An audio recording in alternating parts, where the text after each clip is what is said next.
Fisk unit. Fisk unit. Fisk unit. Fisk unit. Fisk unit. What's good, everybody? Welcome to the Giants Outsiders podcast, episode 21. You are now rocking with the hardest voice of sports, the muscle of the Giants community, Fist Vegas, and I'm joined by the sharpest sports bettor on the planet, the 60-minute man himself, Kyle Pizzle. What's happening, baby? What up, Fist? Not much. Another day, another dollar, man. You know how it go. Yeah. You know. Yeah, and this is a big week, too. The most important week of the season.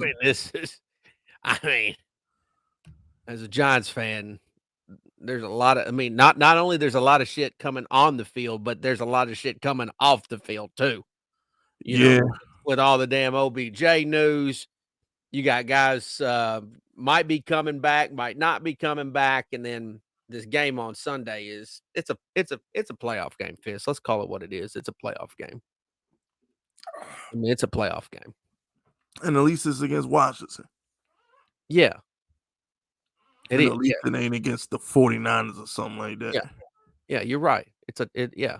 At least it's against these geeks. Against the 49ers or something like that.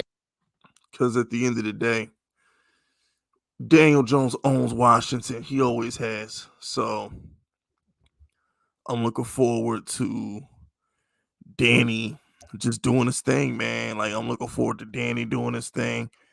Maybe get Saquon going again. You know what I'm saying? I'm looking forward to just getting a win.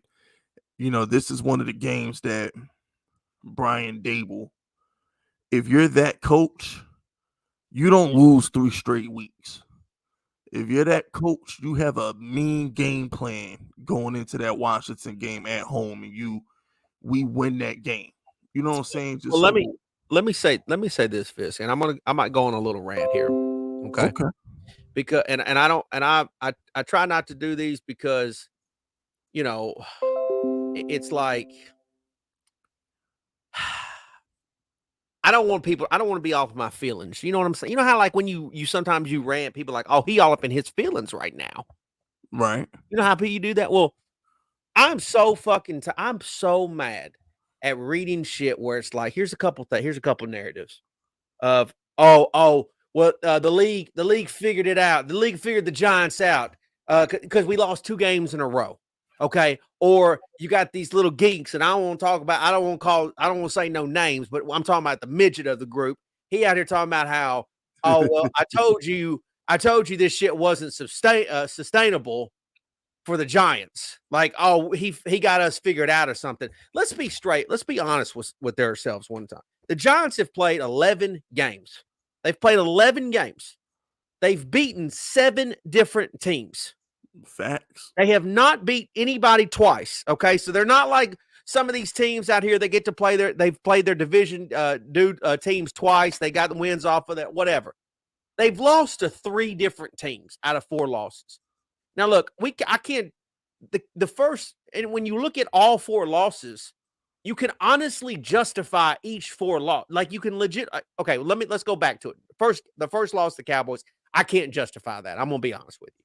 We were close. We were close. It was a game in the 4th quarter. They've had our number. It's like they're the boogeyman, all that shit. Like, it is, like you said it best. It's hard for us to get over that hurdle. They got our number. Maybe their personnel just beats our personnel. Whatever. But, like, I think we're closing the gap on them. But nevertheless, can't understand that loss. The second loss, we lost to Seattle. If you're a Giants fan or you follow this team each week, it was clear and obvious to me that, first of all, that's a road game. Seattle's a tough place to play. Seattle's not some sorry-ass team this year. Granted, they did just lose a terrible game to the Raiders this weekend. They're not just some sorry-ass team. It's a tough place to go play. The Giants clearly were tired, a little bit banged up too, but clearly they were tired from a lot of road games. There's a justification there for losing to Seattle. Richie James not giving Danny and Saquon a chance. Yeah, and that shit's costed us Adoree Jackson, which is another issue. So, yes, he's bullshitting, turning the ball over. Like, you can justify that. Like, it's justifiable why that game lost. They didn't lose because it wasn't sustainable or they were just some sorry-ass team. So then they go out and they lose to the Lions. I said this last week, and again, is that a good loss? No, it's not. Like, I mean, the Lions are still the Lions. Like, they're not a shit team. They're not the shitty of the shitty, but they're just, you know, they're somewhat. They played Buffalo tough, so it wasn't a Buffalo fluke. tough. Yeah, they did. Now we said last week, you know, Buffalo's a little suspect, but they're not just this shit team. They played Miami tough. They played Buffalo tough. Like, they beat the Packers. They beat the Bears. Like, they're not just absolute garbage, but clear as day to me, the Giants were looking ahead against Dallas. And how do you confirm that? Well, here's how you confirm it. You confirm it by the fact that the Giants were literally winning 13-7 at halftime. Oh yeah, we came to play that. Yeah, we came to play that game. It was clear as day to me that they came to play. Here's what happened though. Their injuries is what wasn't fucking sustainable. Yeah, our talent caught up with us. Yeah. Our talent caught up with us because they made adjustments and started attacking the lack of talent that we had. Is what they started to do. That's what wasn't fucking sustainable. Not having Evan Neal out there matters. Not having Xavier McKinney matters. Not having Bellinger out there matters. Not having another receiver to go with my boy Darius Slayton fucking matters. Like, that's what's not sustainable.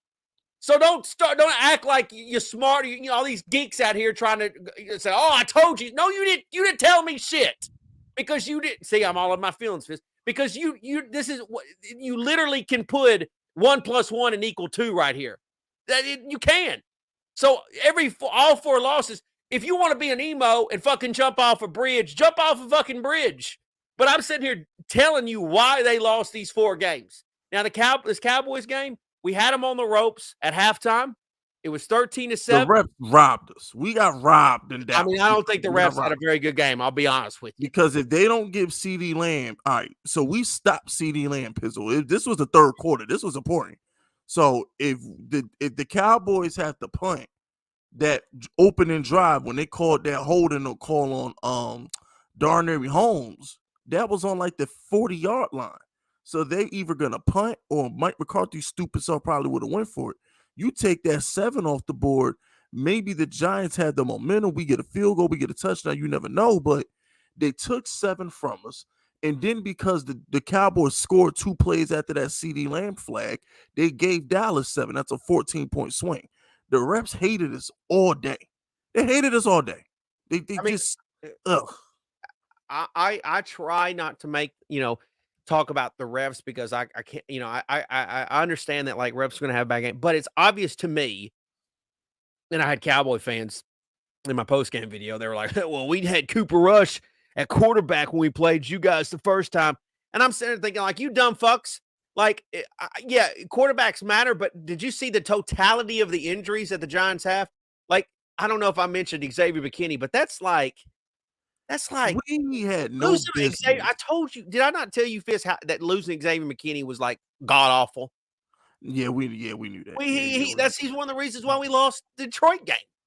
And then it's pretty obvious. But the thing is, Pizzle, you gotta understand, especially with you being a sports bettor, we had no business competing with Dallas on Thursday. 0. If anything, that Cowboy game, Pizzle, was an indictment on how sorry the Cowboys really are long term and how great the Giants coaching staff is. Like that, because on the one hand, Pizzle, the Giants are decimated. There's no McKinney. There's no Adoree. We don't even got Fabian Monroe out there. Like we're done on defense. We didn't even have our top 2 cornerbacks. Yeah, exactly. And then the Adoree Jackson thing is because Richie James is acting like an idiot in Seattle. Basically, yeah. Because they have to put him there and he gets hurt. Yeah, it's the ripple effect. So it's like the Seattle game has cost us 2 games now. Exactly. So when you look at the totality of that Cowboy game on Thursday, you got to really think about it. Brian Dable, Mike Kafka, and Wink Martin. I love Wink Martindale. Wink Martindale doesn't get enough credit for that Thursday game. That's a real coaching staff. Daniel Jones, Darius Slayton, balling. Like, came to play. Like that. That's the Giants. We just And that's between the another thing. referees and our injuries, we just couldn't compete. But if you look at how sloppy that Cowboy team played with the interceptions and going for it on fourth down and stuff like that on the first drive, it's like if the Giants and Cowboys had equal talent, Pizzle, we would blow them out because our coaching staff is just light years better than theirs. It just is. Cowboys can talk about all garbage time points. The reality is we had 100 injuries. It was a short week. You had home field. You had everything at your advantage, and the best thing you could do was beat us by one possession. And it's a short week. That's what I know. It's what I'm saying. Short week. You're at home. We have 1,000 injuries. Everybody's being banged up. We have no playmate. We don't have many playmakers on defensive side or offensive side of the ball, especially offensive side of the ball.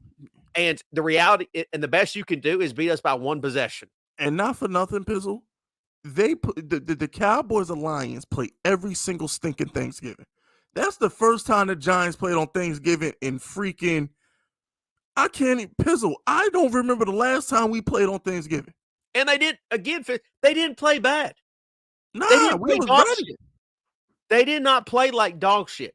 They were winning at halftime.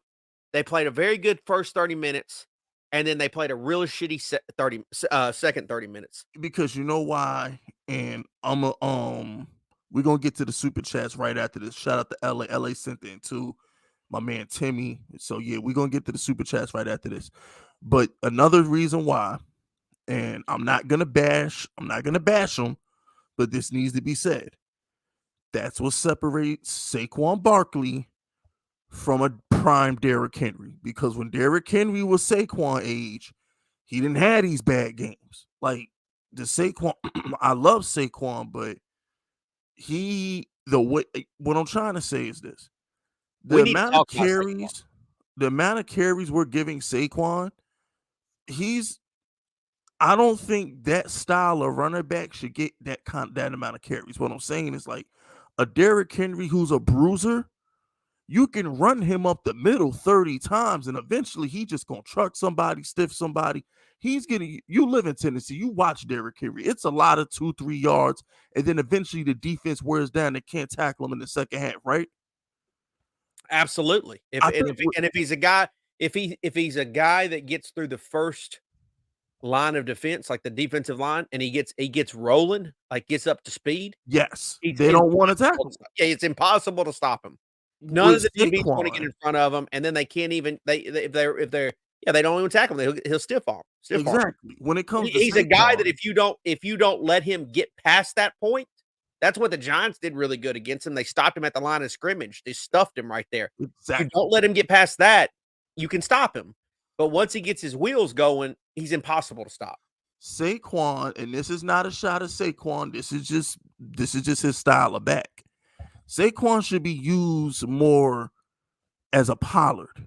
He should be used more as a change of pace guy because Saquon's style of running back, even though he can carry the workload, he's shown that a little bit. His style of back is still a big play, explosive, fast. He's still flashy. He's not a Zeke or prime Zeke or prime Derrick Henry or prime Ty Gurley. Those guys who was like, the more you run them, the better they get. Saquon is the same runner back. If anything, Saquon will wear down as the game goes because he gets slower. Saquon game is about explosiveness and speed. A guy like that after 20 carries going into the fourth quarter, it's like, damn, is worn down as the defense. But when you got a bruiser like a Zeke or Derrick Henry or something like that in the fourth quarter, that's when they make their money. That's when you don't want to tackle them. Here's when the 10-yard gains come in. Here's what I think you and I are almost on the same page on this because Saquon is billed, or people when they're touting him or whatever, everyone acts like, oh, he's generational, and to me, Fisk, a generational running back is somebody that don't need nobody else with them. Adrian Peterson. Like, oh my God, Adrian Peterson. Well, Adrian Peterson. Think about when LaDainian Tomlinson would like hold it down for the chart. Like there was nobody else hardly with him. And obviously he had a great fullback in front of him. Like I think Lorenzo Neal. Yep. And there was other running backs out there during like Eddie George. He was obviously really good during his day. I'm trying to think who else was like really Jerome Bettis. Even when he got older, like he had a little help. But the reason I say this is because, Barry Sanders, he was obviously generational.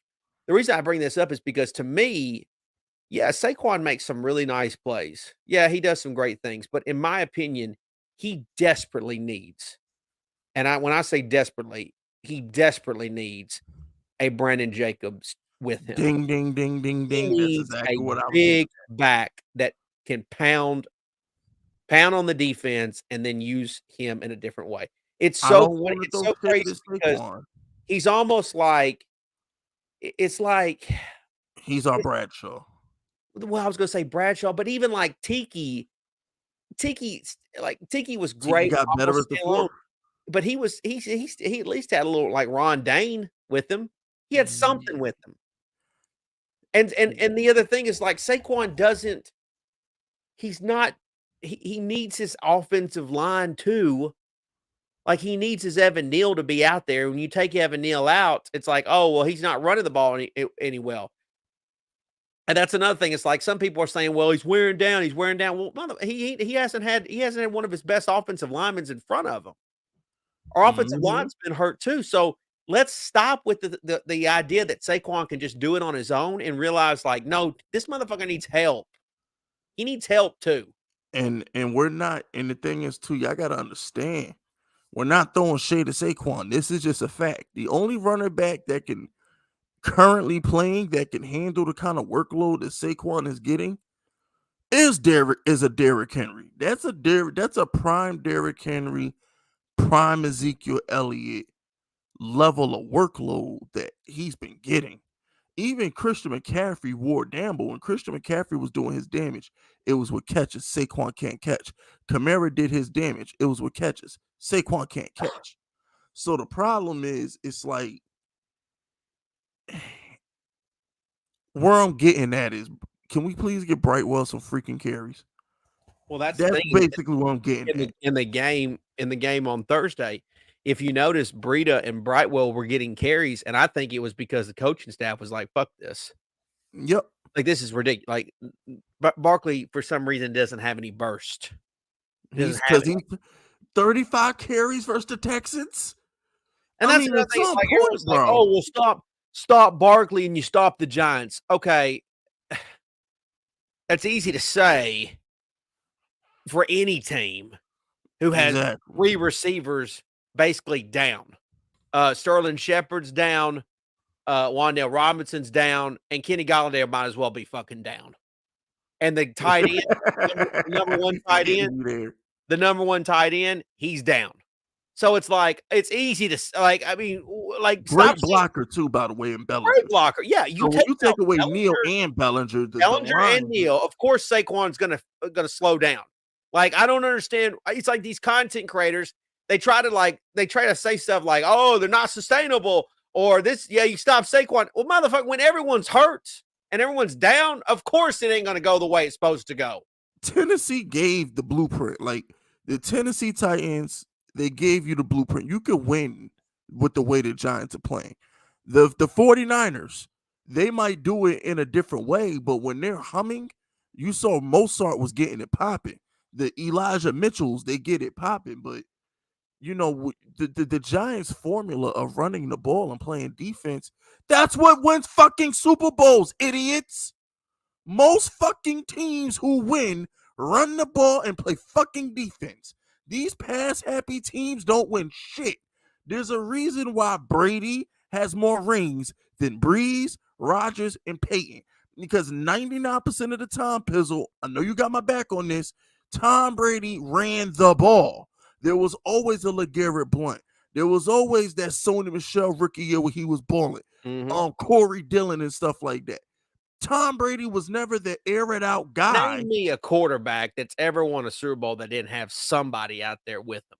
Yeah, like, I'm telling you, these pass happy dudes don't always win. Why you think Mahomes only got 1 Super Bowl? I'm telling you, the running the ball and playing defense, that's what wins. Tom Brady literally stop running that. What did Bruce Arians call it? Oh my gosh, the I forgot what he called his offense before Brady got there, but he stopped running it. They started running play action. Leonard Fournette. It was playoff Lenny. That's what wins Super Bowls. The giant play style is what wins Super Bowls. We just don't have the personnel to do it at the highest level. But running the ball and playing defense is tried and true. That shit travels. You know what I'm saying? Stay right there, Phil. You talking about Tom Brady, right? I think we all acknowledge like he's the GOAT, like he's the greatest quarterback. Like everyone puts him on this pedestal. Well, guess what? You take Gronk out, take him out of the picture. Leonard Fournette's not running the ball very well this year. And what do you got? You got a 500. Yeah, you got a team that's under 500. You got apparently the great. And by the way, Tom Brady don't look any different than he did a year ago or 2 years ago. Nope. It's just the person on around him. But guess what? There's different. No risk it, no biscuit. Thanks, chat. Yeah, that's what it was. Yeah. Tom Brady threw that no risk it, no biscuit shit the fuck out. He's like, nah, we're gonna run the ball, we're gonna establish the run, and then I'm gonna play action to Gronk. And what did they do in the Super Bowl? Run the ball, play action touchdown to Gronk. Run the ball, play action touchdown to Antonio Brown. That's what wins, Pizzle. Yeah, you just mentioned there's no Antonio Brown either. Yeah, like it's crazy. It's crazy to me how people can say things, most notably content creators, can say things so witty and so smart, yet be an absolute completely wrong. Yeah, just be absolutely stupid. And it's like, because you even take a guy like I said, Tom Brady, who's the GOAT of GOAT. Like he's the man. He's the man that we. He's definitely the man. Yeah. But you look at him this year and you're like, what's changed? He's still playing at a high level. He's still good. Oh, now you realize that personnel is gone. So guess what? The same thing fucking applies to Danny. Yep. The same thing. The same thing would apply to Mahomes, Justin Herbert, Josh Allen. And by the way, let me say this. Let me say this, Fizz. Just Josh, not to change the subject. I'm so sick and tired of everybody on Josh Allen's nuts. He is like, I watched that Thursday night, and of course I told everybody the Bills was going to cover the spread on Thursday. That sack of shit. He's really good. Josh Allen's really good, and he's great he's got digs. But that dude he always gets a pass because he turns the ball over so much. He lost Brian Dable. He lost Brian Dable. But he turns the ball over so much, but he makes these sensational throws randomly, and the people just are on his nuts.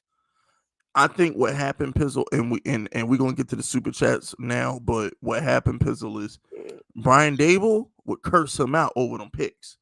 Now that Brian Dable's not there, he just feels emboldened to throw whatever he wants to, but Brian Dable is not trying to hear it with the interceptions. So I'm just saying, though. I think that's a lot of the reason why he's been so reckless is because he don't got Brian Dable there to tell him to stop throwing dumb shit. You know what I'm saying? I don't think he has that voice in his ear no more. I get it. I'm just saying, though, there's people. No, the media definitely slurps him. Yeah, I agree. They slurp him, and I'm not saying that. I'm not saying he doesn't deserve a little bit of slurping. I'm not saying that, it's so weird for a 60-minute man to say that. But I'm not saying he don't get, but to me, when I watch him, well, there's another turnover, nobody talks about it. Nobody brings it up. Yeah. They ignore the fact that he leads the league in interceptions. They just ignore it. Is that true? Because I honestly don't know. Is it true? He leads the league in picks. That's what I'm. But imagine if Daniel Jones was leading the league in picks. Oh, bro, we never hear the end of it. He'd be out. They've been running. But here's and I understand Josh Allen's done some great things, and he's led his team a little bit in the playoffs, but he still hadn't won shit. Pretty much, ain't done a damn thing. He really ain't done a damn thing. And but before we continue this tangent, and once again, fellas, thank you for sending these super chats in. We about to read these super chats. Pizzle and I, we just had to get through our opening rant, our first segment. You know what I'm saying? Fizz, all these people that's in here right now, they need to hit that like button. But we all watch football. We all have watched a shit ton of football to be able to sit here and say We know what the hell we're watching. But I hear so many people say stuff that is so stupid and is so ignorant and it's so dumb that I'm baffled by. Like, it's almost like I love football season, Fisk, but at the same time I hate football season because I have to listen to so many geeks. I'll stop. You know what's weird, right? This is the first year I don't really watch a lot of sports takes. Most of the podcasts and stuff that I watch lately, I'm gonna be honest with you. A lot of Andrew Tate, a lot of mafia shit. Like, I really just don't watch sports outside of the Giants and like the Knicks or something like that. I don't really want to hear these talking heads because they don't know what the hell they're talking about. I don't really care for other sports YouTubers. I don't really care for anything because they don't know what they're talking about. They don't know. They say really dumb don't. stuff. They really don't. And when I hear something, I give them a pass because I'm like, okay, I'm not always going to be right. I'm going to be wrong too.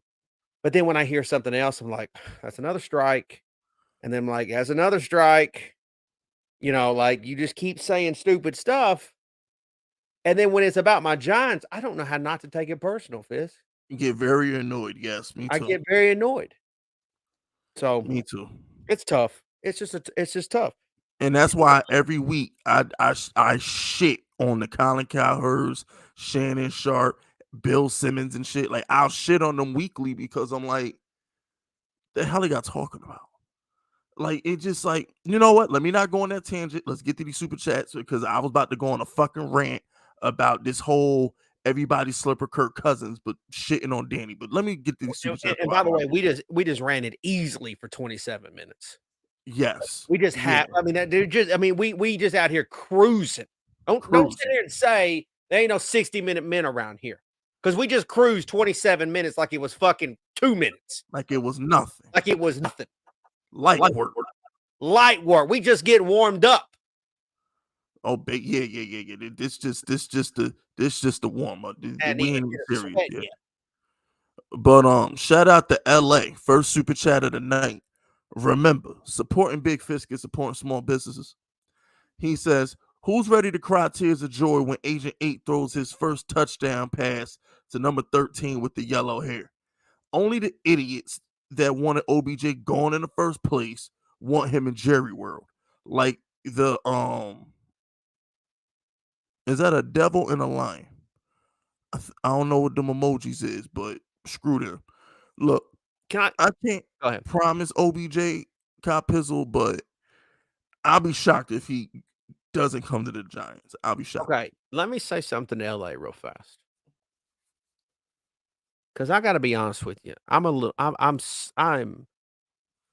This week is playing with my emotions, Fisk.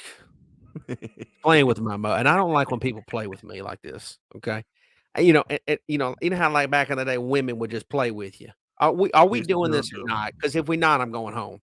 Yep, I'm going home. I'd rather play Call of Duty. Yeah, we grown now. We ain't got time for the. We ain't got time for all this little patty cake nonsense. Is we fucking or not? You know what I'm saying? He got time for this. And so OBJ, I'm like, I'm watching the game on Thursday. I'm like, man, I need somebody out here with my boy Danny and Darius. Okay. Something's going on with Saquon, and I ain't got time to worry about it. Okay. I need somebody else. I need Danny. I need Darius. I need something else with them. Okay. So, but then the OBJ thing, the airplane thing happens. He's passing out, not getting what and then I'm like, wait a minute. Like, I can't. We already had it's a bad look. It's like boats, automobiles, and fucking airplanes. It's like if he's doing something on a boat, he's doing it on an airplane. And it's like just a bad look. Why you gotta bad? Because I'm sitting here getting ready to be reeled in on the OBJ. Like, yeah, I'm in. I think I'm in. Like, you know what I'm saying? Like, it's just a bad look. I agree with that, Pizzle. He didn't do anything wrong, but it's a bad look. Well, I know. Like, I'm sitting at the office. I'm at the office, and they're pounding. Are you in, Pizzle? You gonna sign or what? And I'm sitting thinking, like, yeah, I think I want it. And then all of a sudden, it's like, why the fuck we getting thrown off an airplane?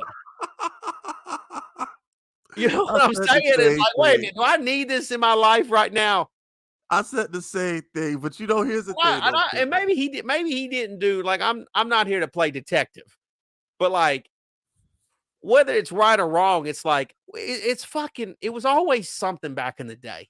Like, can you just behave And for you like one just more week? be Can you sit just at the behave house for and one fucking more week? chill. Can you just calm down? But you know what, Pizzle? Here's the thing, though. I like the drama. Let me tell you why. When OBJ was a civilized human being in Cleveland, he sucked. He needs drama. OBJ is like these rappers or these musicians like Michael Jackson and shit. They have to be damaged. Damaged OBJ catches one hand balls at 70-yard slants. When OBJ was a civilized human being in Cleveland, he stunk. I need drama with OBJ for him to be good. I don't think you can have one without the other. I think you need drama with OBJ. It's kind of like LeBron. How in the NBA, LeBron always says, I want to make people uncomfortable. I'm only comfortable when I'm uncomfortable. I have to troll teammates on Instagram. I have to have Rich Paul leak trade rumors and shit. Like, LeBron causes drama. He says he loves drama. That's just how he plays. OBJ might just be one of those dudes where it's like, just get the coke in Paris, fuck it. Get the Instagram model to say she shits on you, and whatever it takes. Just catch some fucking balls. He might need that. Listen, I understand that, but like, you know, it's kind of hard to get thrown off. I mean, well, I was going to say it's kind of hard to get thrown off an airplane because most of them fuckers are ready to go. But I guess if you stood up and started going, I got a bomb, then I guess you get thrown off. They have to know that's Odell Beckham. I don't know what really happened on that plane, but for them to treat Odell Beckham like that, something had to happen because he's Odell Beckham. Like, you know who your superstars are. Like, when a superstar like that comes onto the plane, you know who he is. If he wouldn't put on the seatbelt, for example, and again, I don't want to play detective, but a seatbelt on an airplane, it really don't bother you. I mean, anytime I don't even realize I got one on.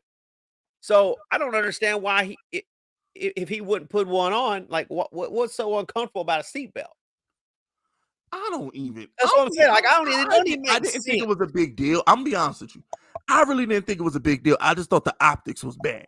It's just the optics. Yeah, but it's like we're getting close to this, and the Giants are on the cusp of making the playoffs. And yes, I would like to have an OBJ type player on this team. 30 years old, bad knee, whatever. Like I'm it's better than what we got. I feel like I'm here for it. I'm cool. If we need to make things right, cool. If there's part of the fan base too that has never been right since OBJ left. Yeah, because that trade was stupid. Well, but here's the thing. But it did lead to Dexter Lawrence. It did lead. It was still stupid. My point being is you can see the positives and you can see the negatives in it. And there's a piece of the fan base that has not let that part go. And I'm willing as a Giants fan to let this happen in order to make that part of the fan base happy if he can come in and help us produce. Like, I'm okay with that. Maybe we need this because he's been one of the OBJ. It's been like Eli Manning. He's been like Dave Gettleman. He's been one of the talking points amongst Giant fans. We just came off of Thanksgiving. There's families that have got a lot, maybe giant families that have, oh, I'm this, oh, I'm that, old school, new school. And OBJ's one of the main topics that's been part of this franchise since he's been in the league. Even when he left, he was a talking point for Giant fans. And the reality is, if he came back to the Giants, there would be a reunion there that might bond us all together, because I think the old school Giant fan that might have pushed him out, we just want to get to the playoffs again, because we're feeling that. The young crowd, or the ones that loved OBJ, they just want to put that jersey back on. Winning cures all, man. Winning, and that's what I'm saying. So, like, if he came in and the Giants went to winning, made the playoffs, and especially a playoff game with OBJ, and the last one we did that was the boat trip game, to get back to that full circle, I think it would be amazing. It would be, but then this plane thing happens. And I'm like, what the fuck, OBJ?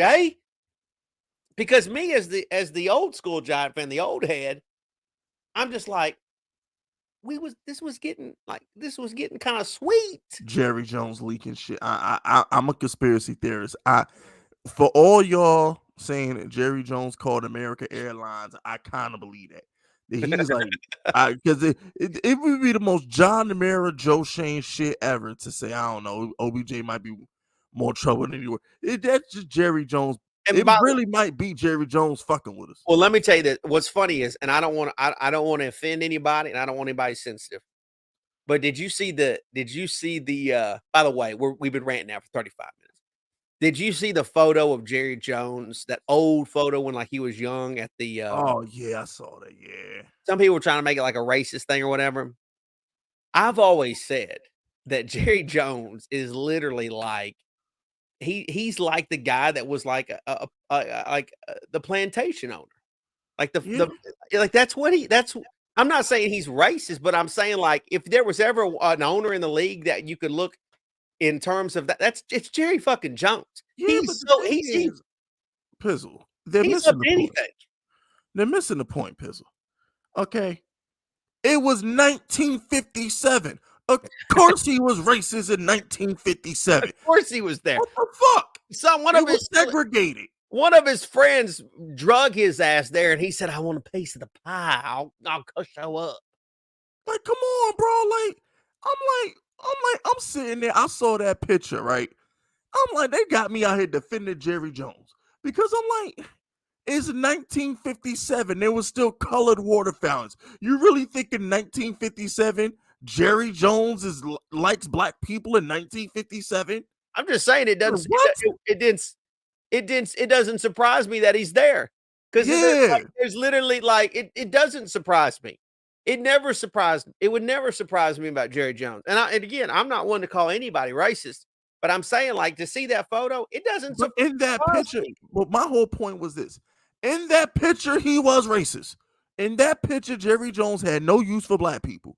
But people can change. Guess what? Now we're segregated. Now we're desegregated. Now he gets a chance to talk to black people on a human basis. Now he gets a chance to break bread with black people, work with black people. And guess what, ladies and gentlemen? Me and Cop Pizzle, I'm 33. Cop Pizzle, what are you, 35? I'm actually going to be 37 next week. That's 40. That's 70 years. That picture was 60 years ago. That's almost as old as me and Cop Pizzle combined. Yep. So all I'm trying to say is, in that picture, Jerry Jones was racist. But over time, people can change. But in that picture, he was definitely racist. But over time, I don't think 75-year-old Jerry Jones hates black people. I don't think he does. I think 15-year-old Jerry Jones was definitely an N-word slinging mofo. Well, most people when they're 15 are ignorant anyways. Yes, but at 70 years old, I don't think he hates black people. That's why I like it. When I see that photo, it's like, I just kind of like, okay, yeah, sure. But I'm not going to compare a 15-year-old to a 70-year-old. To a 7, yeah. Like I was You're like, not the same person. We doing too much now. I was like, cancel culture. And we know Dan Snyder leaked that bitch. We all know Daniel Snyder leaked it. Shout out to Daniel Snyder. He did say he had some shit, didn't he? We all know Daniel Snyder leaked it. But shout out to Timmy. Remember, supporting big fish is supporting small businesses. Yo, Pizzle, you were talking so spicy when that bum Slayton mossed that corner. But then you faded into the hedge like Homer when he vanished from the game like he's wearing number 19. Slayton is him. My ass. I don't know what Timmy's talking about. He did boss him. Well, what do you mean he vanished? Well, he really didn't do shit after that catch. Well, I mean, like, did anybody do shit? Nobody did shit. I mean, thank you, Darius Slayton, to get that early touchdown. Timmy, look, you and Fizz told me he couldn't do that, and he did that. I don't know. He did drop the first one. What'd you do, Fizz, when that happened? He did miss the first one. I said I hate Darius Slayton. Yeah, I tweeted it. About the second one. The second one, I was like, "Oh shit!" But the first one, I was like, "Oh shit!" That's what you said. You said, "Oh shit." By the way, that's what's sad about I didn't know he had it in him. I was like, oh, I knew he had it in him. Me and my pops was we was in the living room, and I was like, oh shit. I was like, yo. And my pops was like, oh, did he catch it? I was like, probably not, but I'm hyped anyway. And then we got the replay. He called it. I was like, thank God. Thank God. I was like, please hurry up and call this play before they freaking review it or something. Just call what did we do? QB sneak right after that, I think. We ran to the line. No, I think Saquon got the touchdown. I think it was a cheapy Saquon touchdown. It should have been a Darius. Because I think they blew up the sneak, I think. And then Saquon ran it in. I think Saquon ran it in. Shout out to Luis Martinez. He says, run up those Spotify numbers, Fisk Unit. Yeah, please do not forget that this is a real podcast that's on Spotify, Apple, Google Play. This is a real podcast. It's not just a YouTube live stream. Yeah, this is a real podcast. We do the YouTube live stream just to accommodate some of you that want to hear it live. Yes, you know what I'm saying? We kill two birds with one stone, but this is a actual podcast. So you can go to Spotify, Google, wherever you get your podcast from, and you'll be able to listen to this as early as tomorrow morning at the latest. You know what I'm saying? So do not forget that. Run them numbers up. You know what I'm saying?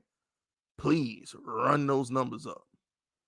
But shout out to LA.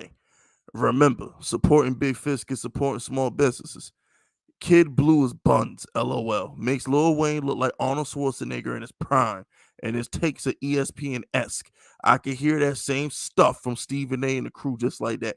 Okay, so me and Pizzle are like 30 minutes behind on Super Chat. So that was the midget. I'm supposing that's the midget you was talking about. Because he sent this Super Chat in around the same time you would said something about I think I'm gonna say no comment. You know what I'm saying? So, like you ever do that, Fish, where it's like you do hear someone say take and you're like, damn, what they do? Just copy ESPN? All the damn time, because they want to be ESPN so bad, but they're never gonna be that. And that's what separates Pizzle and I from them, because me and Cop Pizzle, we just be ourselves. These other dudes. I mean, that's honestly what makes Stephen A and what's his name? Shannon Sharp, Skip Bayless. Yeah, that's what they know that they're saying ridiculous shit. They know they do. They're not idiots. Especially Skip. Oh my gosh. Yeah, Skip. Yeah, Skip's. They get the fact that there are geeks. Like they won't say, but they get that there are geeks out there that drool on that drool on themselves, and they hear these takes and they have these crazy ass reactions to these takes. And they say the stupid shit because the audience is so damn dumb to believe it. Pretty much. That's the reality. And then you see the guys like basically hit the copy and paste button and they put it on Twitter, they say it on YouTube, and it's like, motherfucker, do y'all have an original brain? Do you have an original thought in your brain? And here's the thing, Pizzle, and I said that I think I said it with RJ. I think it was me and RJ on Blood Money on my other channel, but they're never going to accept you, whether you're, Antichrist or, Kid Blue, whatever. Those beat reporters who had to go to college, get multiple degrees, write for 10 years to get media passes and shit like that, they're never going to accept you. Let me tell you something. Never. And this isn't a shot, but the Antichrist, the beat writers probably think he's a joke and probably don't like him. They don't. Jordan Randall let the cat out of the bag a year or two ago when he went on that YouTuber rant about how all we do is copy their fucking content and make videos about it. But the reality is when you watch the content, you're like, well, shit, all he did was hit the copy and paste button. Yeah, but the thing is, those beat reporters can't deliver it like us. That's what separates us from them. But at the same time, we have an original thought. Exactly. It's original. They didn't. We're not copying and pasting their thought. Yeah, the stupid shit about it is, it's like basically what the content is, or what they do is now is like if Fisk takes a shit, I make the video after you take a shit, and I give my reaction to the shit. Exactly. And it's like, well, all I did was react to the shit that you shitted. Exactly. And that's the thing. What I'm saying is like, well, that what is that? Like, that's not original. Exactly. And my whole thing is, and like it's kind of like this too, right? Oh, that's how I came up, Pizzle. Yeah. So my whole thing is this, Pizzle, you and I are entertaining. You and I have fan bases. You and I do a live show for 90 minutes to 2 hours a week. So we've proven that we can go on a live mic and do our jobs, right? We're 99% more likely to get a job over some punk out of college with 2 degrees in broadcasting. Because at the end of the day, ESPN, when we go for that interview, you know what ESPN cares about, Pizzle? Ratings. Can you entertain people? Do people care about you? Mm-hmm. Some guy who's fresh out of college is gonna have to be an intern. They'll probably they might give him a podcast spot. They might give him a little 30-second Sports Center drop or something like that. But they don't know if he's entertaining. They don't know if he's good enough for television. Because of our base and because of what we do, ESPN is 99% more likely to hire us over somebody who hasn't shown he can be entertaining. My case in point is the Cowboy YouTuber who Colin Cowherd hired for his volume podcast network. What was the Cowboy YouTuber? Is it the Ooch Lombardi, I think. Ooch? Something like that. Yeah. Yeah. But I'm like, that's a YouTuber. Colin Cowherd could have got any one of these beat reporters, any one of these randoms at the network, but he wouldn't have got a YouTuber to join his podcast network. He wouldn't have got a Cowboys YouTuber. He didn't go get a Cowboy beat reporter. He wouldn't have got a Cowboy YouTuber. I'm 99% sure that Cowboy YouTuber do not got no Sports Center broadcasting degree, whatever. He's just entertaining and knows how to do his job. So what I'm trying to say is those beat reporters don't like that. Those people who go to college and have to get media passes and shit, they can't stand us. Yeah, we're taking their jobs. They went to school for 4 years, paid money out the ass, and then some dude just says, "I'm going to start uploading shit on YouTube," and get popping. And get popping, yeah. They hate us. And again, not to talk shit about the Antichrist, but if a beat reporter is in the same area as the Antichrist and the Antichrist gets on the mic, they're literally rolling their eyes and dying inside. Yeah, because Antichrist is gonna control the room. He's got the fan base. He's popping. Yeah, that beat reporter, they don't give a fuck about him. But I'm just saying that the guys that they're trying to be fucking hate him. Exactly. And here's the other thing too, and I know this for a fact. You know, if the beat reporter worked with him, they're just using it for the clout. Exactly, because they can't get it on their own. Yeah, it's not even a genuine like, hey, I think you're cool. I like your style. This and that. No, I just need your fucking clout. Exactly, I need your fucking clout because I can't get that shit on my own. Yeah, I can't get it, and I want your audience on YouTube. And the stupid thing is I'm not saying the Antichrist has done this, but like it's like they'll just I want to be taken serious, so sure, I'll do it. Exactly. Like you're just going to give the beat reporter your audience.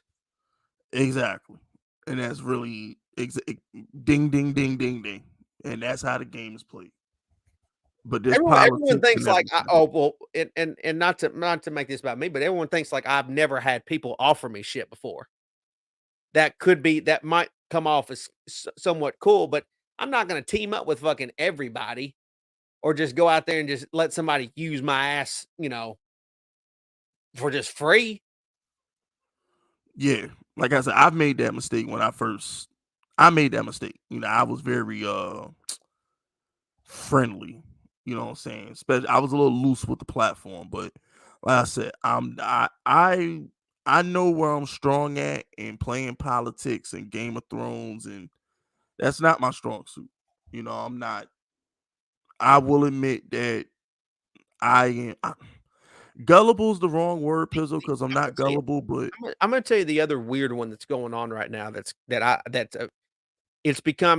crazy because I actually hold on, time out. Hold on. We only got 68 likes and we done had 160 to 180 people in here for the past 30 minutes. I can't get 100 likes. They're so in tuned. Nah, damn now. I'm not saying nothing else so we get 100 likes. That's unacceptable. I'm not saying nothing else. Where my water at? I'm not saying nothing else so we get 100 likes. That's unacceptable. That's unacceptable. That means there's 100 people in here freeloading, not hitting the damn like button. That's unacceptable. Y'all ain't gonna play with me like There's that. A lot of freeloaders. That podcast on pause so we get 100 likes. Nah, that's unacceptable. Y'all are bugging right now. It's like, yo, where? Not for real though. Where is my water, man?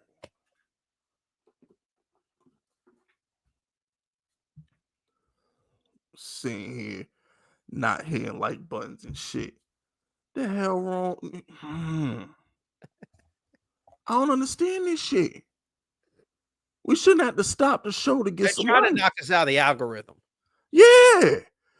Why y'all want to see us win, man?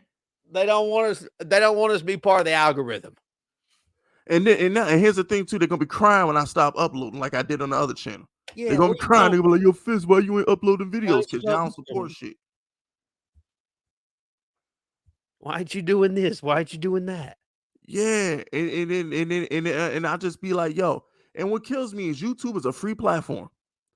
Hitting that like button takes a second. It's a free platform. How you can't support somebody you like on a free platform? Let that sink in. It's a free platform. All you gotta do is hit the like button. That's it.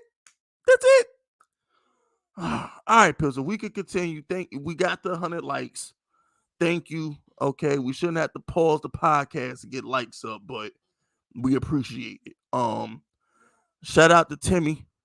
Remember, supporting Big Fisk is supporting small businesses.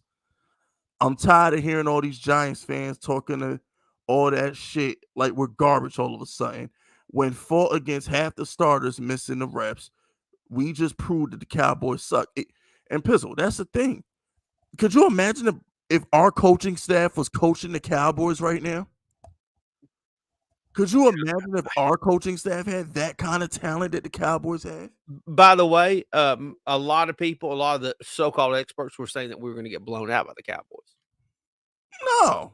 Well, no, we were never going to get blown out. Our coaching staff is too good. We were going to be prepared. We were never going to get blown out. Yeah. And I think we said that last week that, like, we're not going to get blown out. Yeah. And then Daniel Jones and, like, Daniel Jones, it's hard to blow Danny out a lot of the times because he doesn't turn the ball over. The biggest secret in the Giants community that nobody likes to talk about is he really doesn't turn the ball over. What did he have? Until the Lions game, bro. He went like 7 games without a turnover until the Lions game. Danny doesn't kill us. Mm-hmm. He might not make a lot of plays because he doesn't have the weapons to do that, but he's not going to put us in harm's way. He understands that we're a running team. We're going to play defense. He can't turn the ball over, and he's pretty good at that. Yeah. So it's hard. It's like, I'm not going to compare him to Alex Smith, but it's hard to beat it's hard to beat teams that don't turn the ball over. It's hard. We don't turn the ball over.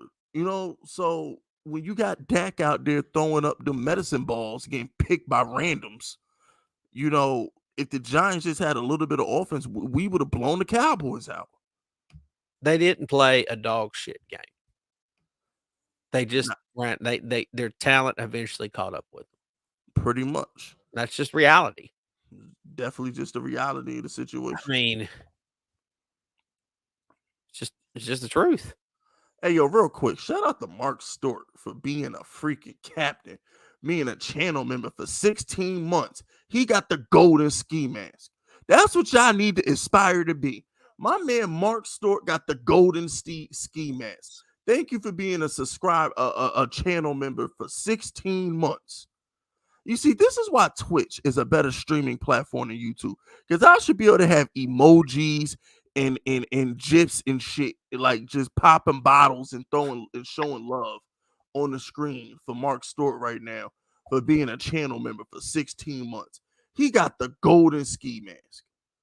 The gold ski mask. I never thought I'd have a subscriber be a channel member long enough to get the golden ski mask, because the ski mask changes colors once a month, once every other month if you stay subscribed, if you keep renewing your channel membership. So my goodness, shout out to Mark Stewart. Fist unit salute to Mark Stewart for achieving golden ski mask status on the Fisk Unit Blue channel, bro. That's legendary stuff right there. Shout out to Timmy. The help that Saquon needs is a damn receiver. If the defense has to worry about getting killed in the passing game, that will open up Saquon. Agreed. I mean, that's fine, Timmy. I just still feel like it would be nice to have a power back that could beat up the defense a little bit for him. Yeah, because I just think that you want to keep these guys fresh too. I think the days of running backs just running the ball 30 times a game by themselves, I just think them days is over, man. Like the Giants won 2 Super Bowls with running back by committee. Yeah. We didn't win with Tiki. I love Tiki Barber the player. Tiki Barber the person, I have no use for him. But Tiki Barber the player is probably the best running back in Giants history. But absolutely.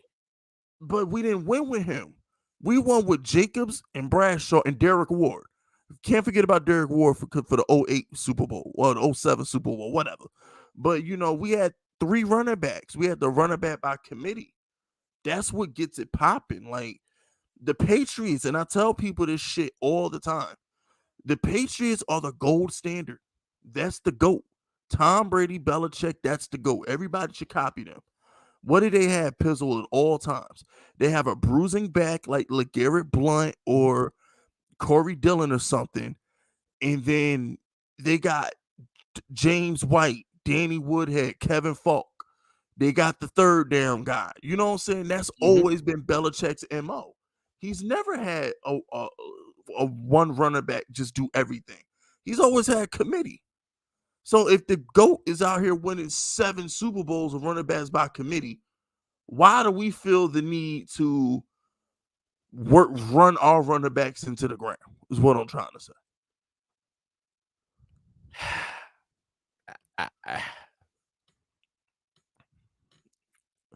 Apparently he's generational.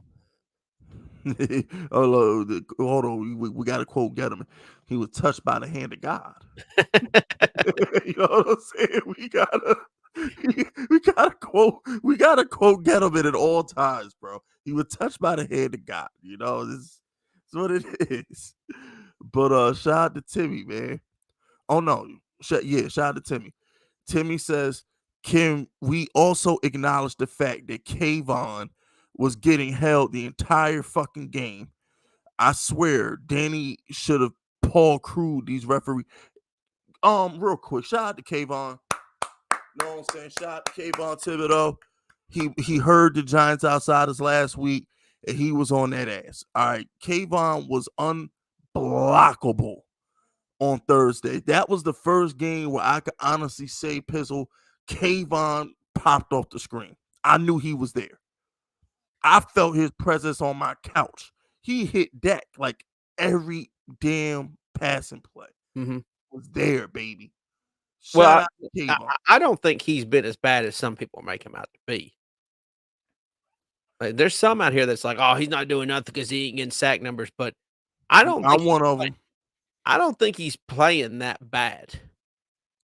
It'd be nice if you could get the numbers, but like it's not the end all be all.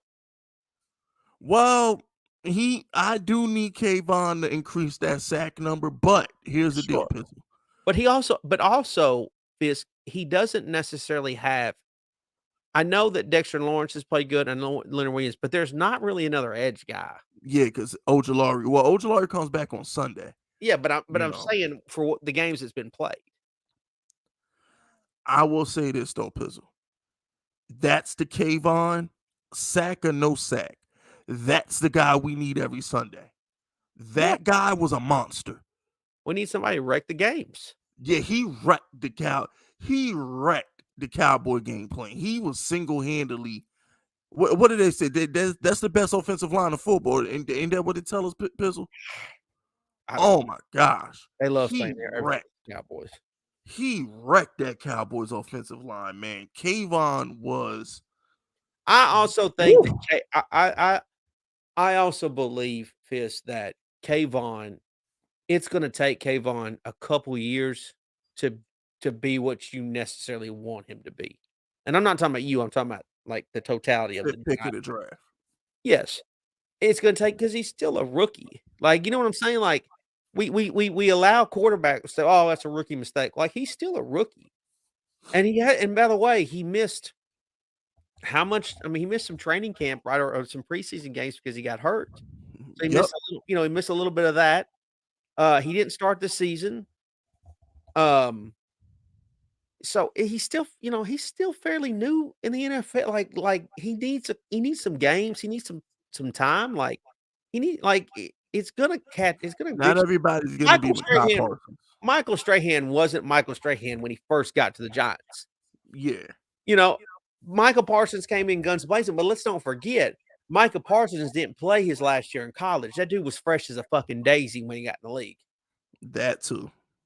He was. I mean, it's facts. So like he came in fresh. And nobody knew he was an edge rusher to begin with. Because if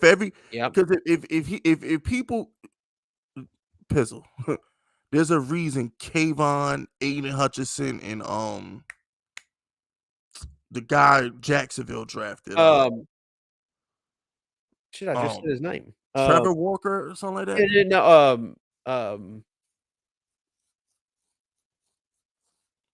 Chat. Who the hell is the Jaguars? No, it's fuck. What? Damn it! I know. I keep forgetting his damn name too. Why did I just have a brain freeze? Trevor Walker. Yeah, it was Trevor Walker. Yes.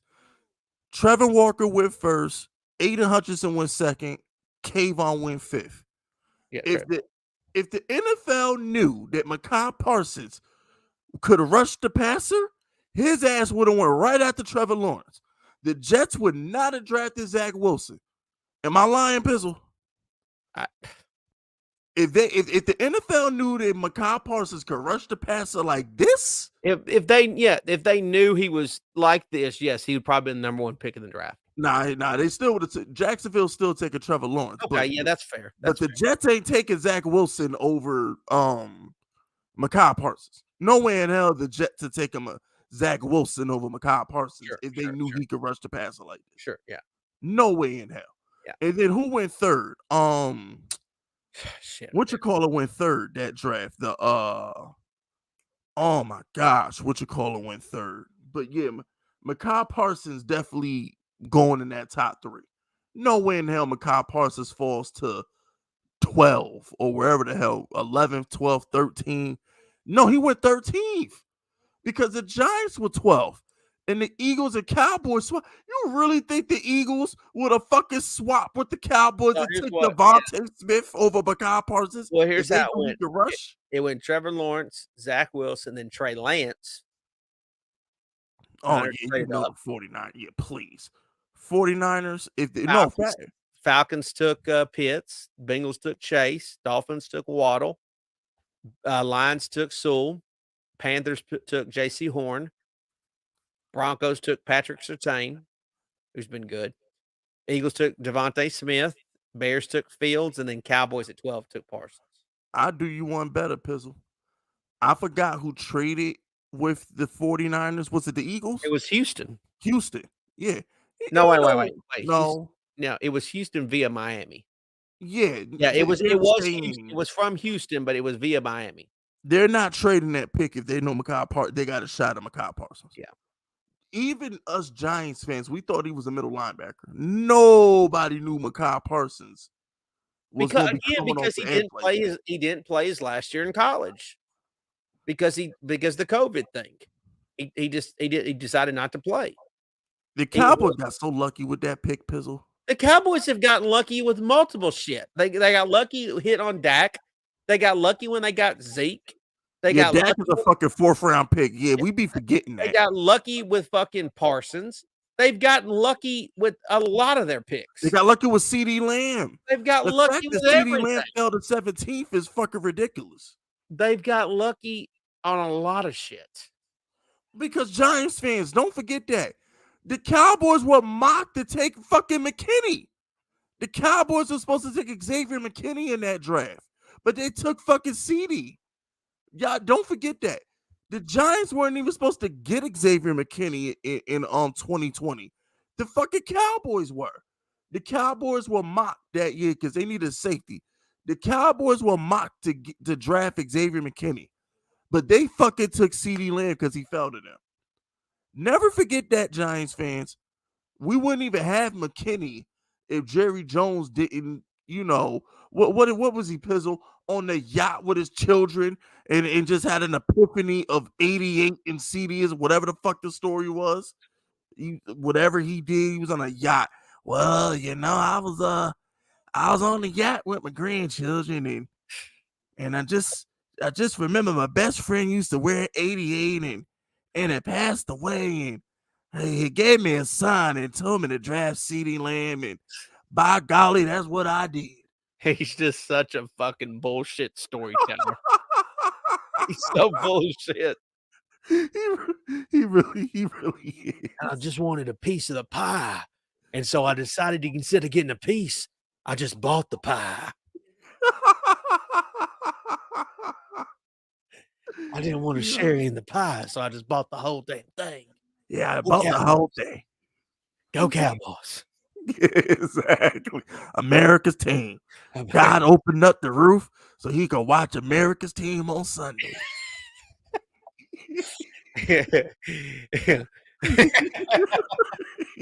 can't make this up, bro. Yeah, God just wants to watch his Cowboys. Yeah, exactly. And I'll be like, well, God can't be that big of a fan because y'all ain't won in 30 years. So I don't know. Well, I don't know. God can't like y'all that much. God, y'all be big everything ass, go against y'all in the playoffs. Big ass video board in the middle of the field. And you know what? Cowboys. There's been like 4 stadiums made since Jerry World, and can't nobody fuck with that damn TV screen yet. Ain't nobody fucking with Jerry Jones with fucking Jerry World, bro. The LA done got a damn stadium. MetLife, we got our stadium. Atlanta. Buffalo about to get their shit.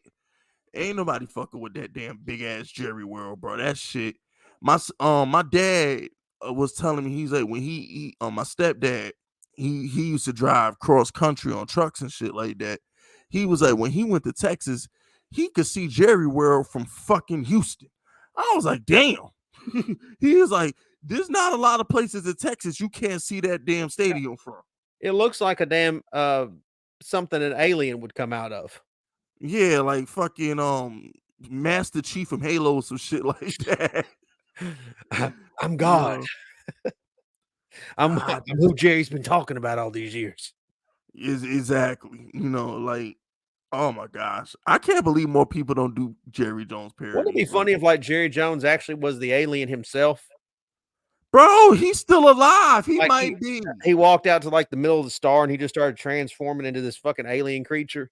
Yo, Jerry Jones, bro, I'm not gonna lie to you. When Jerry Jones died, Jerry Jones might not die, bro. He might just go to the star and like meditate.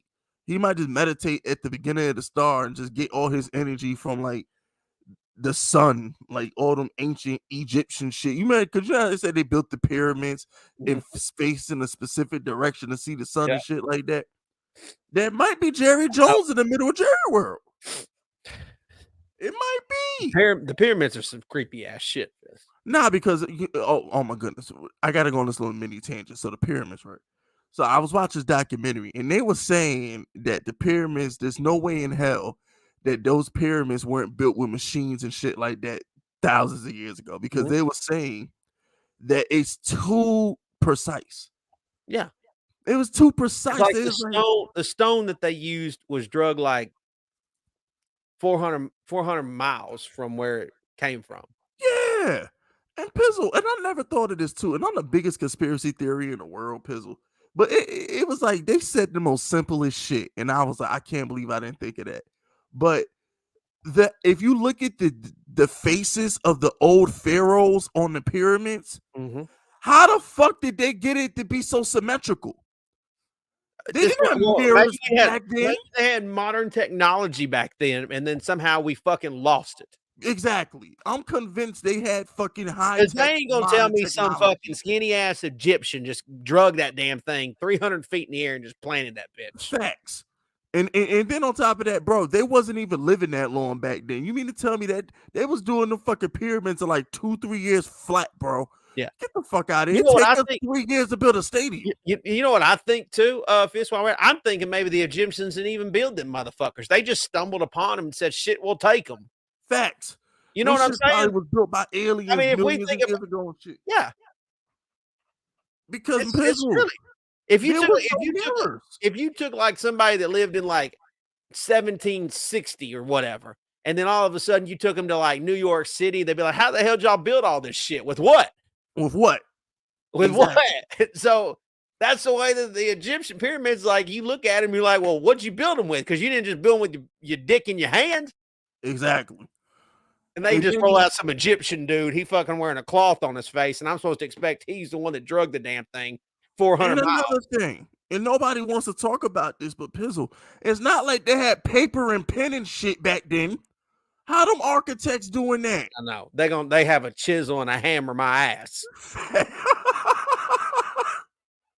Facts. I'm like, wait a minute. If you look at these, how detailed the fucking faces are on the pyramids, they didn't have no mirrors, Pizzle. There wasn't no paper, no pen. You couldn't erase it and shit like that. I'm like, that damn thing is precise too. It's like I don't know, something about like the width of it is like the same. Like the numbers is the same circumference as like itself or something. Like I can't remember like what it is. Exactly like what you're talking about. I can't say it, but I know. I don't know what the terminology is, but I just know it's like some weird freaky ass shit that doesn't even make sense to me.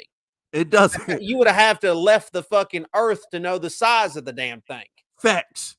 That's why I said. I think some Egyptian dude that fucking has been playing in the sand since he's a baby is the one that be able to put all that shit together. You know what my theory is? And y'all gonna laugh when I say this, but you know, we about to get to this Peyton Manning super chat, but you know what my theory on the pyramids is, Pizzle? My theory on the pyramids is they're alien landing ships. When the aliens come from the sky or whatever they did, they landed on the fucking pyramids. That's why they won't let us open. Because if you notice, Pizzle, all those pyramids have doors and rooms. Well, did you know there's like and shit?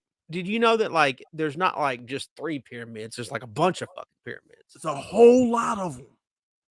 And they all still standing. That's the scary part. Thousands of years, Pizzle. We knock down buildings every fucking day. But them pyramids are still standing. You know how many hurricanes, earthquakes, sandstorms, natural disasters that probably done taken place the last 5, 10, 20,000 years. Listen. And them bitches are still here. Do you want me to give you something else that's like kind of creepy? What? So you know the Amazon rainforest is like a big percentage of like our oxygen and shit. Like it's a big deal. Yeah, the Amazon rainforest helps us tremendously as humans. Well, did you know that majority of the Amazon rainforest, that's all that is man-made stuff. Somebody planted that shit. Oh, okay. I know what you're talking about now. Yeah, you're talking about the stuff, the artifacts and shit that's there.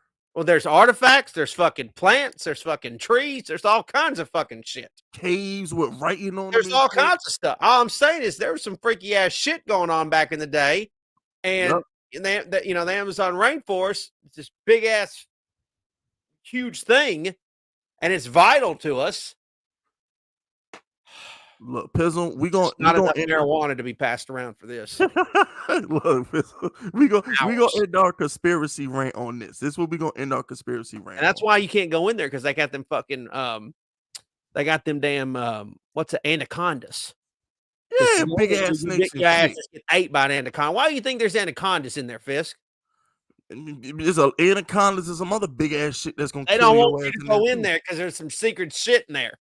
Yeah, we not allowed. Yeah, you're not allowed, because if you got in there, you'd find the secret to life. Exactly. And my thing is this, Pizzle, and we're going to end this little rant on this and get back to the Giants. But the last thing I'm going to say is this, and I think Pizzle will co-sign this. If we can't do what, here's what I want to make sure I word this perfectly.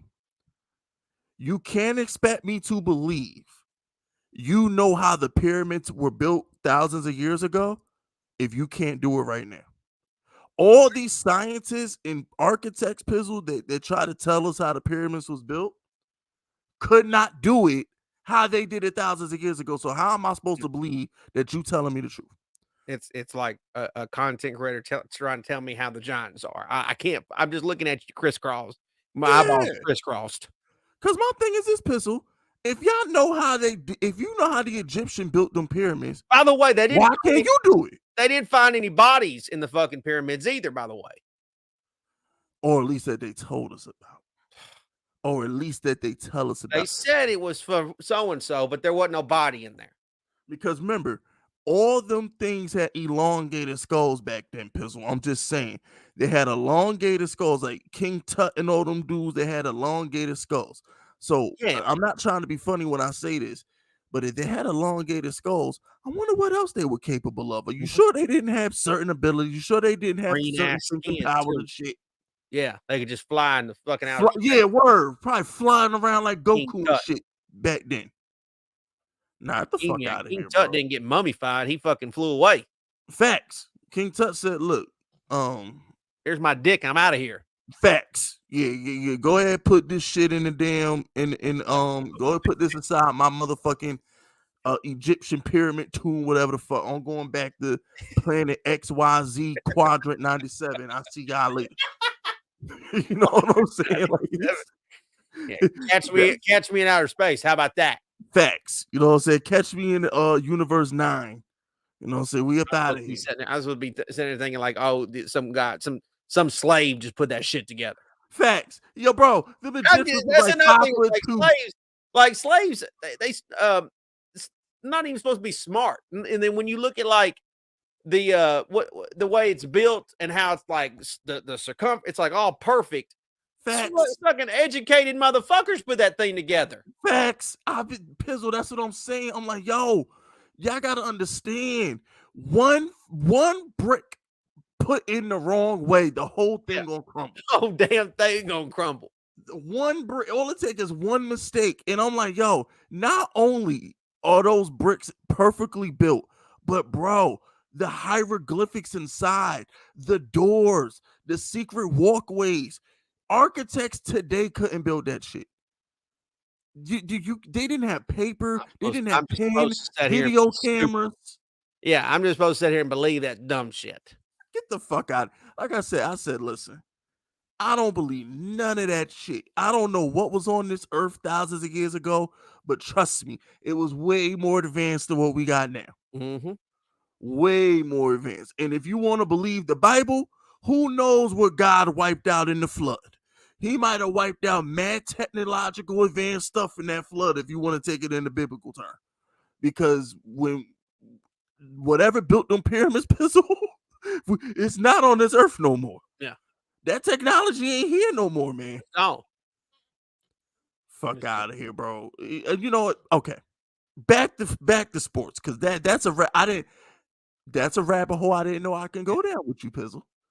I didn't know I can go down anywhere with you. This is the second I didn't sit in the back of the classroom. I was right there in the front of the classroom raising my hand every time the dumbass. Oh, so you were like me, then you were a question asker. I said, nope, that can't happen. That couldn't have happened, ma'am. Oh, you definitely was a smart ass like me. They called me a smart ass, but I was just asking honest questions. Yeah. Excuse me. Yes, I do have a question. Yo, it's weird, Pizzle, because they definitely called me a smart ass. They're like, people like, well, don't be afraid to ask a question. No, I'm gonna ask some questions. Oh yeah, I definitely gonna ask, because I'm supposed to just be sitting here like just being stupid and shit, and I'm supposed to believe what you talk about. Yeah, get the fuck out of here! Like I was like, this don't make no damn sense, please. And then, you know, let's move on because I was about to go on this another rant, but yeah, let's move on. Shout out to LA. Remember supporting Big Fiscus, supporting small businesses. Peyton Manning is probably the greatest field general I'll ever see. Both his rings came with teams that ran the ball and played defense. That's a fact. 06 Colts sucked in the regular season, but clutch come playoffs. You know what, Pistol? He brings up a good point. Peyton Manning is the most prolific passer of my time. Mm-hmm. He only won 2 Super Bowls with run game and defenses. Well, yeah, I mean, he had that. Well, that's it. Well, they did have good defense because you remember he had like Freeney, and then he also had obviously Edgerrin James. He had Marvin Harrison, Reggie Wayne. Like he had dudes. A lot he of didn't them. Win with fucking nobody. Dallas Clark, Marvin Wayne Clark. Just oh my gosh, bro. Yeah, he had dogs. Like that's the thing about it is, and then even when he went to the Broncos. He had dudes around him. And Demarius, fucking Julius Thomas, Eric Decker. And a great fucking defense. No, Sean Moreno was a stud. Yep. That's what I'm saying. Like, no, even the greats, they got to have dudes. Yep. That's what I'm saying. Like, you sitting there judging Danny. It's like, what you talk about, it ain't sustainable. He ain't got dudes. Pizzle, could you imagine what Daniel Jones would do with Dwight Clark and fucking Jerry Rice? Or Reggie Wayne, or Marvin Harrison, or Edgerrin James. Like, I personally, Pizzle, I compare this 2022 Daniel Jones season. I compare it to Tom Brady's 06 season. Like the year before he got Walker and Moss. Like Belichick had finally had enough and said, like, I have to get Brady help. I'm comparing. I think this is Daniel Jones's 2006 Brady season. And I think next season, Joe Shane is going to say, you know what? I got my quarterback.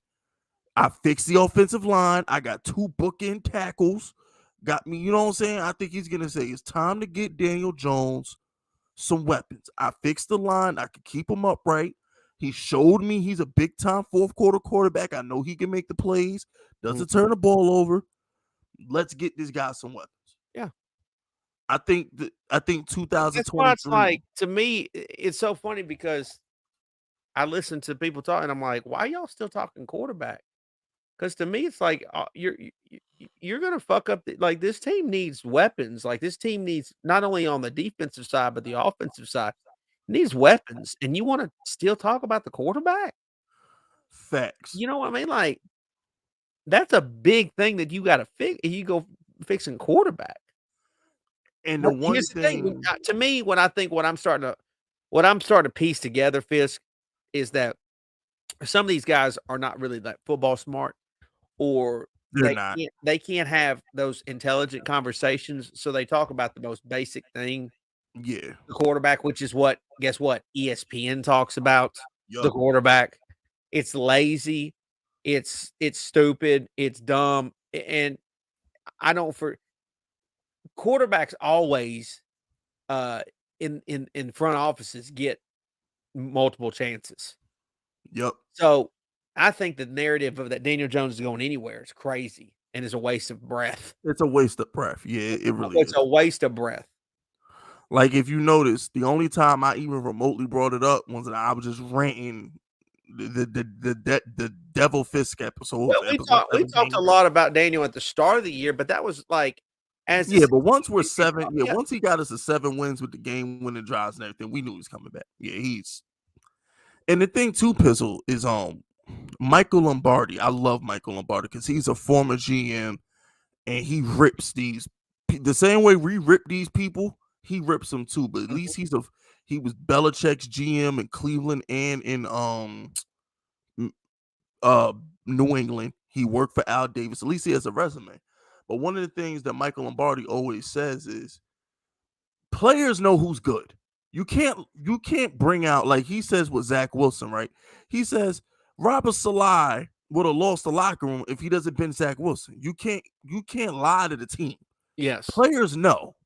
You know what I'm saying? Yes. So Joe Shane and Brian Dable can't get rid of Danny and bring in another quarterback and say we're going to be better off. Like the locker room ain't going to allow it. That's where it's okay. So like just to slow it down for some, is like if Danny was actually playing piss poor and costing them the game that some people talk about, they would replace him because other players would see, like, you're not replacing a guy that needs to be replaced. So why should I be at a certain standard? And if you ran Danny out, if you run Danny out, like, it could fuck up the whole team. Ding, ding, ding, ding, ding, ding, ding. You bring in some idiot that's out here talking about, let's ride.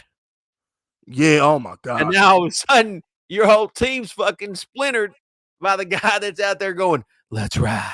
I ain't never see Daniel Jones get cursed out by a defensive player. Oh, you ain't never. That's what I'm saying. That's what I'm saying. Have you ever seen any other like he had that episode with Kenny Golladay, but we all know Kenny Galladay's a fool. Basically. You know what? It's weird too, because you know what? Even ex-players like the Golden Tates and what's his name? Joe Judge, Jason. They don't talk shit.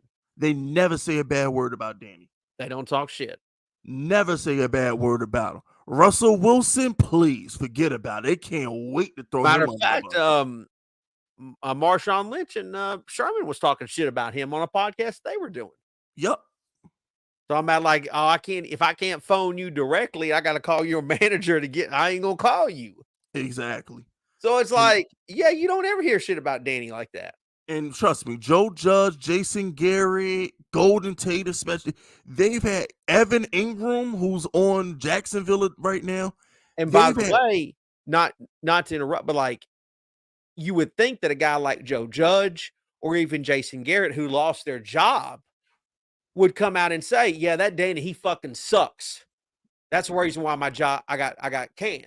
And instead they did the opposite. They did the opposite.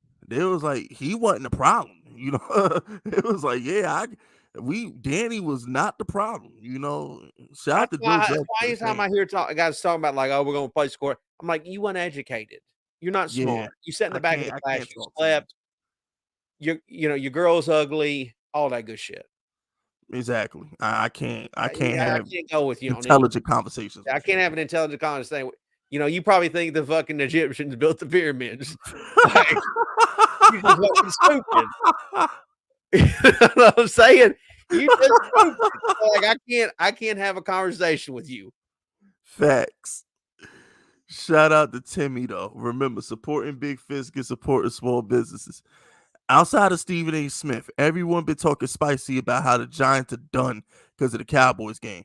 I made a bet with a Cowboy fan for $5,000 that we're still making the playoffs. Easy money. That is definitely easy money. The Giants are not missing the playoffs. The Giants are not missing the playoffs. Like, first of all, we're gonna get the 10 wins, Pizzle. Second of all, you think the Falcons and Lions and Bucks, like, they fucking trash, bro. They're not gonna. No other team is gonna win enough games to kick the Giants out of the fucking playoffs. Yeah. They're struggling to get to the 7 we already got. I know. I mean, let's call a spade here. Like, ain't no world beaters chasing down the Giants for a playoff spot. None. The only team I'm even remotely concerned with is the Seahawks because they own a tiebreaker. But other than them, I ain't thinking about Washington. I ain't thinking about Detroit. I ain't no. Like, stop. And come on, like, stop. Shout out to Timmy. OBJ with drama is like peanut butter and jelly. Just meant for each other. Odell without drama is 300 yards a season. With drama, he's 1,000 yards. I agree. Pizzle, he's damaged. We got to let damaged people be damaged. We got to let him be. He needs his motivation. Yeah. He needs his drama like some people need their coffee. Yes. Everybody works different. It's kind of like, for example, like me personally, like I'm the type of person where it's like I thrive when I'm happy. Like I work better. Like, for example, if everything is going well for me, I'm more likely to put forth effort. You know what I'm saying? Like, I thrive off positive energy. Now, granted, when things go bad, I still work harder to make it go right. That's just the kind of person I am. But I'm the type of person where it's like, I'm a hot streak guy. So like if things are going well for me, I will continue to do well. I will ride out a hot streak. That's just how I am. Mm. Some people in life perform well when they're down. Like I agree with you. I agree with you on that. Yeah, like me, I'm the type of person when shit is rolling. I will agree with, like, it's almost like he wants to be the fucking Joker. Yes, there you go. He wants to be the Joker. He wants to come off the fucking plane with the damn face paint and, you know, ask somebody why so serious. Yeah. That's what he wants. Long story short, what Pizzle and I are trying to say is OBJ needs to be the center of attention for better or worse. And he ain't gonna be that in Jerry World. He not. Well, he's not. Well, there's examples of that too, like T.O. Yep. Yeah, T.O.'s another one. Yeah. But that was like good and bad. Yep. But the thing is, like, some people just need, some people are just wired differently. Like, you don't know what, you just never know what makes a person tick. It's kind of like Tua. Yeah, there we go. It's a good example. So Tua could not take hard coaching from Brian Flores. He couldn't take it. It was killing him. He just could never, he was never gonna prosper. Tua is also a great example, Fisk, of people being so wrong about quarterbacks. Yep. Because, you know, there the argument was, like, this before the season started, was like, Tua's trash, he's no good, he's not accurate. All of a sudden, like, they got one of the most dominant offenses in the league this year. With the weirdest head coach I've ever seen. Yeah. With the weirdest head coach. But guess what? That his personality works for Tua. It worked. And guess what? Tua's also got they put some dogs around him, didn't they? They got him Waddle. They got him Tyreek Hill. And then they've got him a couple running backs. Giuseppe at tight end. Yep. They got him. Make no mistake about it. If you put Tua on the Giants, he's not balling. No. Tua's not averaging 30 points a game. That's what I'm saying. It's like you can't judge a quarterback until you got dogs around him. Exactly. And that goes for the Tom Brady's to the fucking Tuas, the Peyton Mannings. Jalen Hurts getting AJ Brown. Jalen Hurts, getting AJ. Yeah, he ain't Jalen Hurts until he got AJ Brown. That shit matters, bro. That's what I'm saying. Having a conversation about any quarterback in the league is useless until you get some dogs around him. When by the way, that's the thing about what's stupid about Let's Ride. Is like he's actually got some weapons around him. I think Pete Carroll hit him. I think Pete Carroll was really trying to hide him in Seattle. And then when he leaves Seattle, he get a coach who wants to like pass the ball all game. They couldn't hide Russ no more. Well, even speaking of Seattle, it's like Geno Smith finally got like some really good receivers, like Metcalf, fucking Lockett. Yeah, because he never had a chance on the Jets. I agree. Never had a chance. Nobody ever has a chance on the Jets. Yeah, nobody. You know, except for Mike White, who's just an anomaly right now. But you know, Pizzle, the piggyback off your Tom Brady take from earlier. Remember how washed Tom Brady looked when he was in New England, throwing to the corpse of Edelman and Philip Dorsett and shit. Yep. And then he goes to Tampa Bay the very next year and wins the Super Bowl with Godwin and that's what Mike Evans. That's why I'm saying it's what kills me about content creators. It's like football has repeated itself year after year after year of examples of how it works and how it don't work. Yet so many people have seen it over and over and over. Yet they complicate it so fucking bad and they try to be so damn smart that they get it wrong each and every time. Facts. This ain't rocket science, Pizzle. You know how I shut people up. Pyramids. Exactly. It's just football. You know how I like to shut people up who don't want to give Daniel Jones a break for not having weapons. You know how I shut them up? I say if weapons didn't matter, why Tyreek Hill and Devontae get $30 million a year? Why is wide receiver the second highest paid position in the NFL behind quarterback if them motherfuckers don't matter?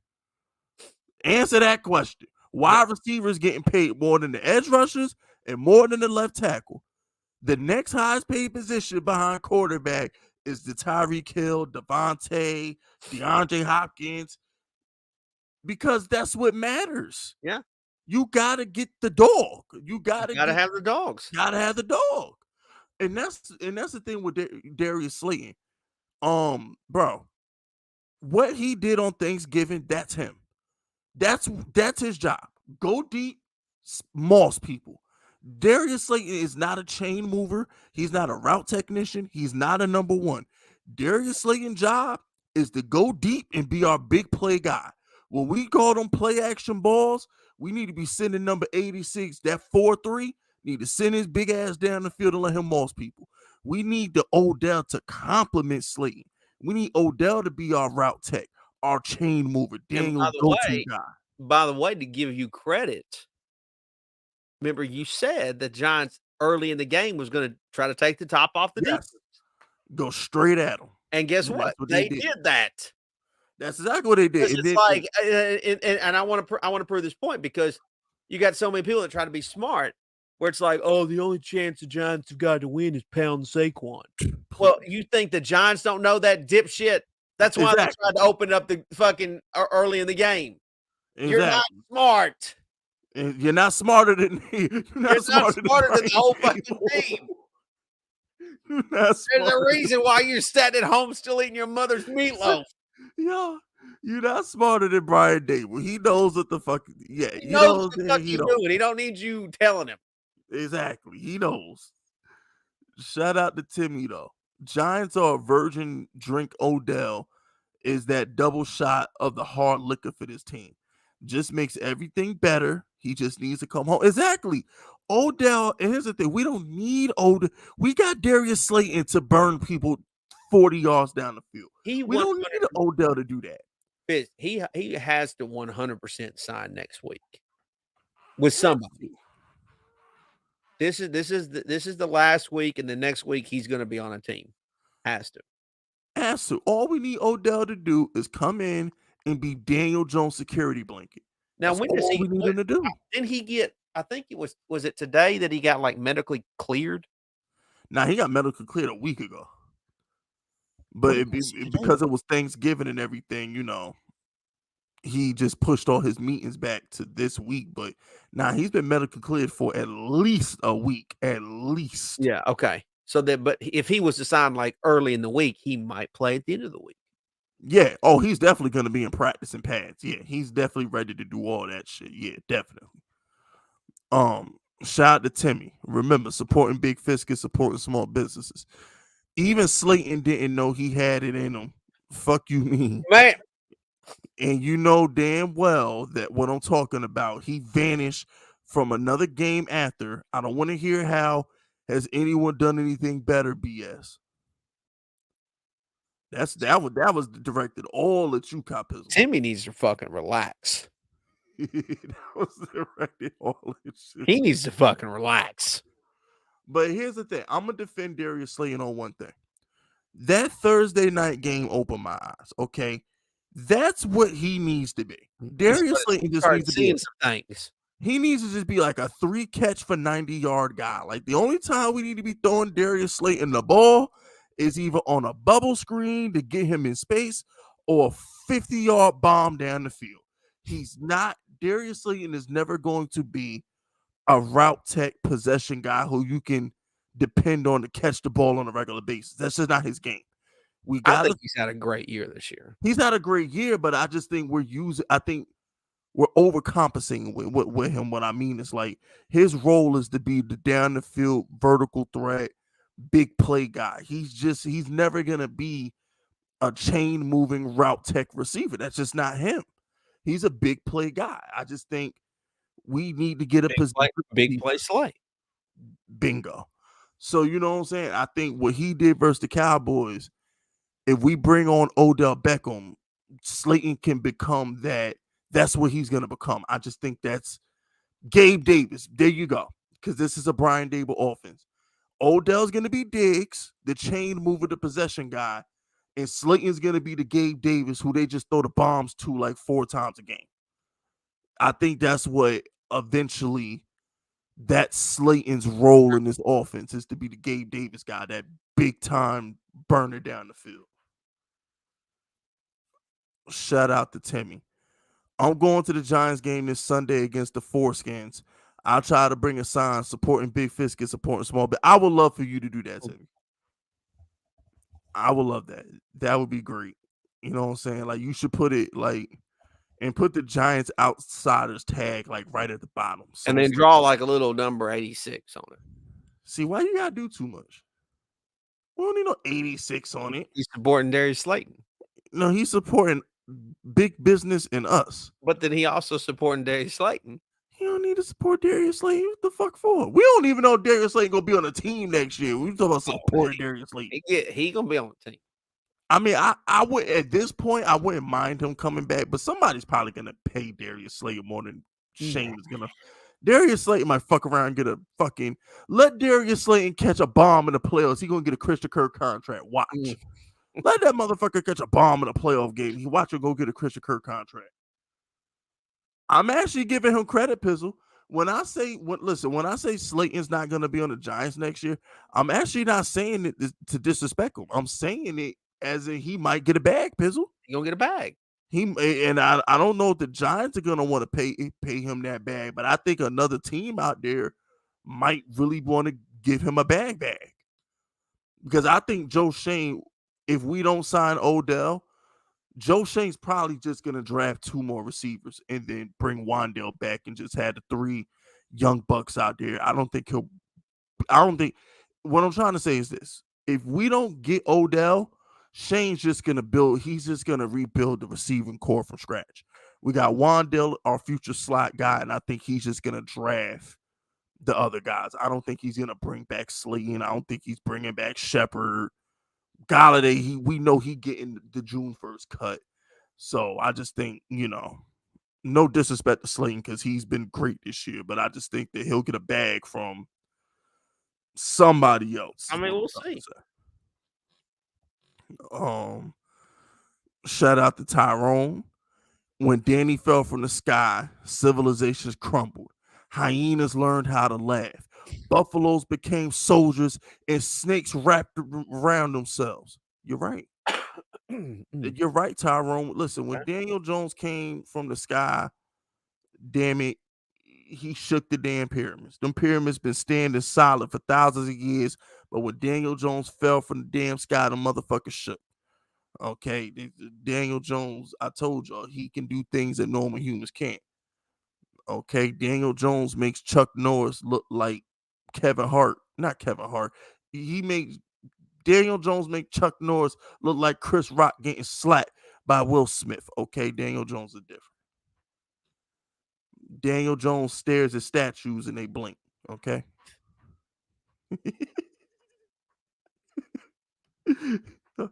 Shout out to fucking Big Blue. Big Blue says, fire. Now we ain't giving no fucking shout outs here. That other show jinx Daniel Jones. They clowns. You guys need wedgies. Yo, we gonna go old school Pizzle. We're gonna put kick me signs in their back and bully them down the hall and shit. We're gonna go old school with it. Shout out to Corey. Russ, first of all, Corey, shut your punk ass up. We got paperwork on Corey. Corey is a Cowboy fan. He not an Eagle fan. Corey said the Cowboys is winning the Super Bowl on my Blood Money show on my other channel. Is RJ still in the chat? Is Nerd Cage still in the chat? Where my boy Jay at? It was RJ, me, and Jay on the live stream on Sunday or Friday, whenever. And he was super chatting me Cowboy stuff. This dude Pizzle been trolling us for half of our damn shows about the Eagles. And he talk about some of the Cowboys gonna win the Super Bowl, bro. This really happened, Pizzle. Pitiful. Nah, Corey, we can't take you serious no more, bro. You an Eagle fan with the best record in the league, and you talking about some of the Cowboys gonna win the Super Bowl. Nah, you ain't a real fan. The Eagle fan should disown you for that. if the Giants had the best record, if the Giants was like 9-1 or some shit like that, could you imagine me and Pizzle even remotely saying another team gonna win a Super Bowl? if we were 9-1, hell, we were 7-2 talking shit. 9-1, and he talking about some Cowboys gonna win the Super Bowl. Nah, we can't take you serious, bro. Shout out to Corey again. How you doubting the pyramids, but not Rome? Rome was some shit too. Rome was on some shit too. It's just Rome was a little bit more believable. Yeah, Rome was definitely a little bit more believable because they still built. See, the thing with Rome is the way the Roman Colosseums and all that shit was built, they kind of built stuff today the same way. So it's a little bit more believable. You know what I'm saying? It's a tad bit more believable. But them pyramids, that's a whole all suspect. It's all it's definitely all suspect. Definitely. And you know, like I said, they hide a lot of stuff from us, Pizzle, because you know they don't want to cause panic and they want to keep control. But I think if RJ's still in the thing, you know, there's like 50% of our ocean that we haven't even explored yet. I wonder why. I wonder why we ain't explored all that ocean, Pizzle. I wonder why.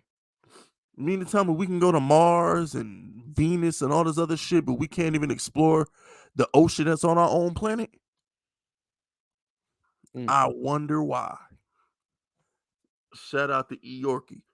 Remember, supporting big fish is supporting small businesses. Just joined. Giants going to smash the Washington Communists.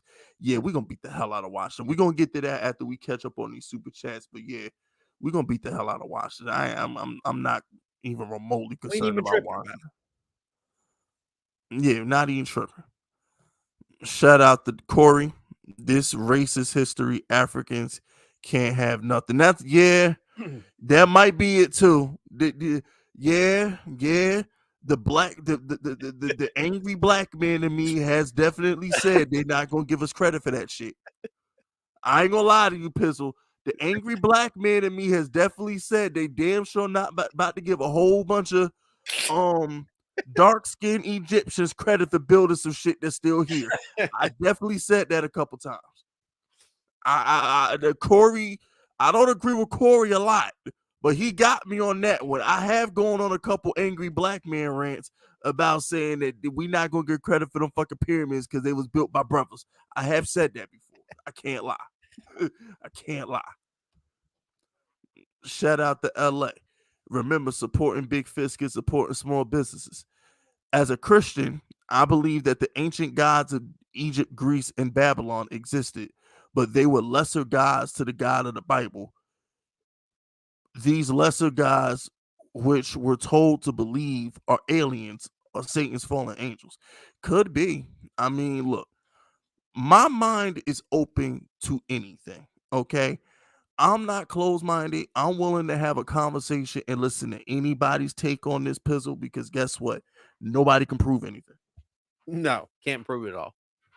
Nobody could prove anything. And I do look, I'm a good Christian boy. I was raised in a good Christian household. Shout out to my stepdad. You know, he is a pastor. Believe it or not, my stepdad is a pastor. I was raised in a religious household. But I will say this. The only thing that bothers me with the Bible is all the stuff they took out of it. So the Bible that we read today has been politically crafted. It was politically crafted. So what you got to ask yourself is, why did they take shit out of it? The stuff that they left out, why they don't want us to read it? Well, here's the thing: is not to get religious or anything, but the Bible was written by man.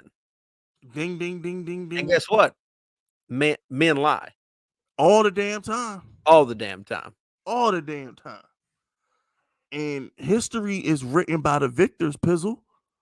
History's always been written by the victors. Mm-hmm. So who knows what really happened? Because there's two sides to every story. We only get one side, and that's the story of the victor. So who knows what really happened back then? You don't know. No clue. No clue. Shout out to LA. Remember, supporting big fish is supporting small businesses. The British royal family, who to this day is still the most powerful people on earth, worth trillions of dollars, are descendants of ancient monarchs from the days of Rome, Egypt, Babylon, who are related to the fallen angels. I ain't know that. Is he saying they're aliens? He might be. Damn. He might be saying that. Now, I did hear fucking breaking news right there. That's breaking news. And you know what? Pizzle, I could kind of believe it because I hate to say this, but I think CNN's about to break into us right now. Yeah, they'll definitely be on CNN here in a minute. Yeah, they might. But here's the thing, though, because we're smaller, they'll let us pass. But Pizzle, if I had like 100,000 subscribers and we were talking this shit, they would have took this stream down by now. They would have took this stream down so fucking fast. But because we around 6K, you got 10K, they'll let us live. But if we had a big ass following like Andrew Tate, we'd have got canceled. We got canceled. They were like, nah, we can't have them spreading this. But there was this alien guy who, because I follow this Anunnaki, I follow something on Instagram, like I forgot the damn name of the account, but they had an interview with a guy who, like, I don't want to say, basically he's seen aliens, whatever. So he talked about the gray people, he talked about the reptilians, and then he talked about another race of aliens that look identical to humans, that you can stand next to and we look identical, but they're not from this planet. So, I wouldn't be shocked. Okay. I wouldn't be shocked. I'm open to it too. I'm definitely open to these conversations. You know what I'm saying? Shout out to E. Yorkie. Remember, supporting big fish is supporting small businesses. If the Giants beat the Communists twice, book your playoff travel tickets. The 2 games against Washington are more important than the other 4 on the schedule. That's a fact, Pizzle. How you feel about it? I think mean, it seems like to me the 2 Eagle games are questionable. The game against the Vikings is questionable. But you need to handle business and beat the Colts and the Commies. Yes, agreed. I feel like that's which if you beat the Colts and you beat the Commies, you get your 10 wins. That's your 10 wins. That's your 10 wins. And if we split with the Eagles, they'll go 11. Yeah. But I personally feel like, and again, the Eagle game, of course, the Eagle fans will tell you they're resting their starters week 18. And it depending on how the Vikings finish, they might. Also, here's the thing too, Pizzle. I actually believe that if we get Odell Beckham, we beat them week 18. Because by week 18, Odell will be worked into the offense. I'm just saying that week 18 game, if the Giants are going to need that game. Well, you know what, Pizzle? I mean, I don't know. If the Giants beat Washington twice, it may be a situation where the Giants don't need that game either. Yeah, like we might actually, you know what, Pizzle? We might be ready to start this week 18. Yeah, we might be it might be a situation where we already have like the 6th or 7th seed locked up. And you know what? I guess the issue really at hand is like, because the Cowboys beat us twice, unless they have we're never going to pass them. We're never going to pass them. So, and the likelihood is, unless they catch the Eagles, they'll be the 5th seed. Or I do you one better, Pizzle. I do you one better. I've said it multiple times. The one team that I think we have no chance of beating is the 49ers. If you're Brian Dable and you got the playoff spot locked up, I'm tanking like a motherfucker week 18 to go to 7. If I have a choice to play Kirk Cousins in a primetime game or deal with Christian McCaffrey and fucking Nick Bosa, I'll take my chances with Kirk Cousins in that 32nd ranked defense in Minnesota. So I think if Brian Dable knows he's going to the playoffs as either a 6 or 7 seed, I think there's a good chance they sit all their players week 18 regardless, so they could try and play Kirk Cousins instead of trying to go to San Francisco and deal with that bullshit. Sure. straight up and down. What did Minnesota as a 32nd ranked defense right now? Worse than the Lions? Minnesota is not by any means this scary ass team. They're not scary, not even a little bit. They're not this scary ass bugaboo team. Now, the 49ers, they're good. They're good. No, they're great. We just don't trust their quarterback because the 49ers are a great team. Yeah. That's fair. That team is stacked at every position except quarterback. They don't have a hole at all on that team, bro. Except for quarterback. They don't have a hole at all. Like, go ahead. Say what? No, I thought you were saying something. No. My bad. I hit the wrong button. I agree. I mean, I'm petrified of that 49ers. I guess really, to me, I'm just in the position where it's like, I just want them to get in. So, of course, matchups is great. And look, there's still a possibility. I definitely think, and it may be a situation where Washington and Giants would have to split, but there's still a possibility that all of the wild card teams would be the NFC East teams. Pretty much. Yeah, it's a good chance that happens. It depends on what happens, I guess, with Seattle. Yeah. Seattle's going to be Atlanta's wild card get up there. Yeah, I just don't think Atlanta's going to get up there and make this run. The South is only getting one team, which is the Bucks. Probably. I don't know. They just lost that stupid ass game on Sunday. I don't know, man. I just don't know who else is going to challenge them. The Saints have fallen apart. The Panthers already been falling apart. But the problem is, Pizzle, they're not winning. Like the Bucks find ways to lose. That's what, and of course, probably the Cowboys will get lucky because that will be the fourth seed. They'll probably be the fourth seed, and whoever is the fifth seed will get to play them. But the best part is this, though. You know what, Pizzle? I just thought about something. If the Cowboys win versus the fourth seed and the Giants upset the second seed, we would have to go to Dallas in the second round because the Eagles are gonna get the Eagles are gonna. Oh no, we wouldn't. I'm bugging because the Giants go to Philly and then the third seed. If the 6 or 7 seed wins, then likelihood is they're going to go to Philly. Yeah, okay, I'm bugging. And then the 49ers would play at Dallas.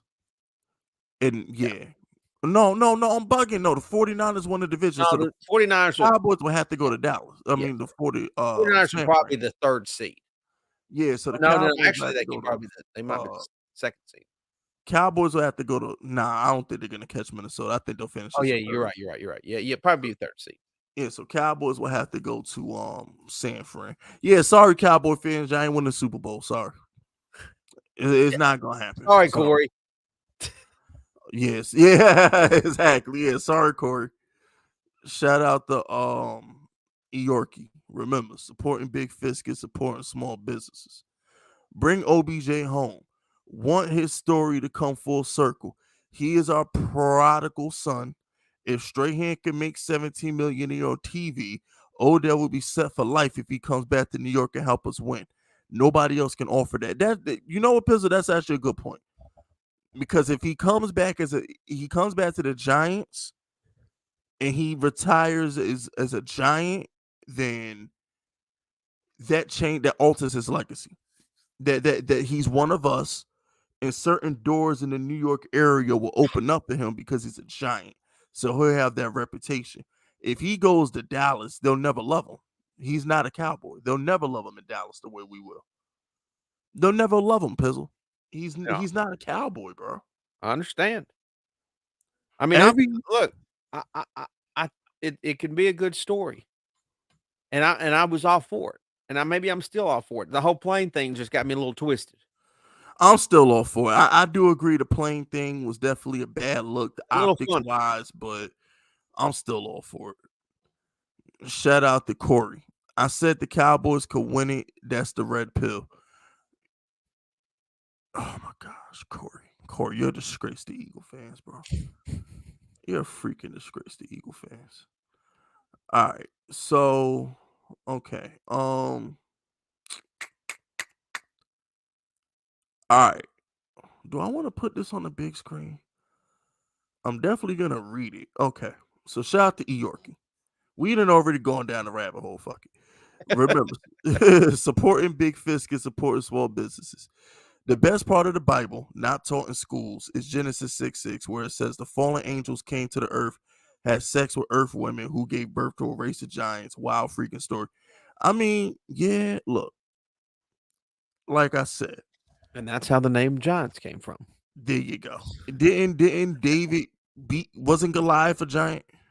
Yeah. He was supposed to be a giant, yeah. Look, so all I'm gonna say is this. You know what I'm saying?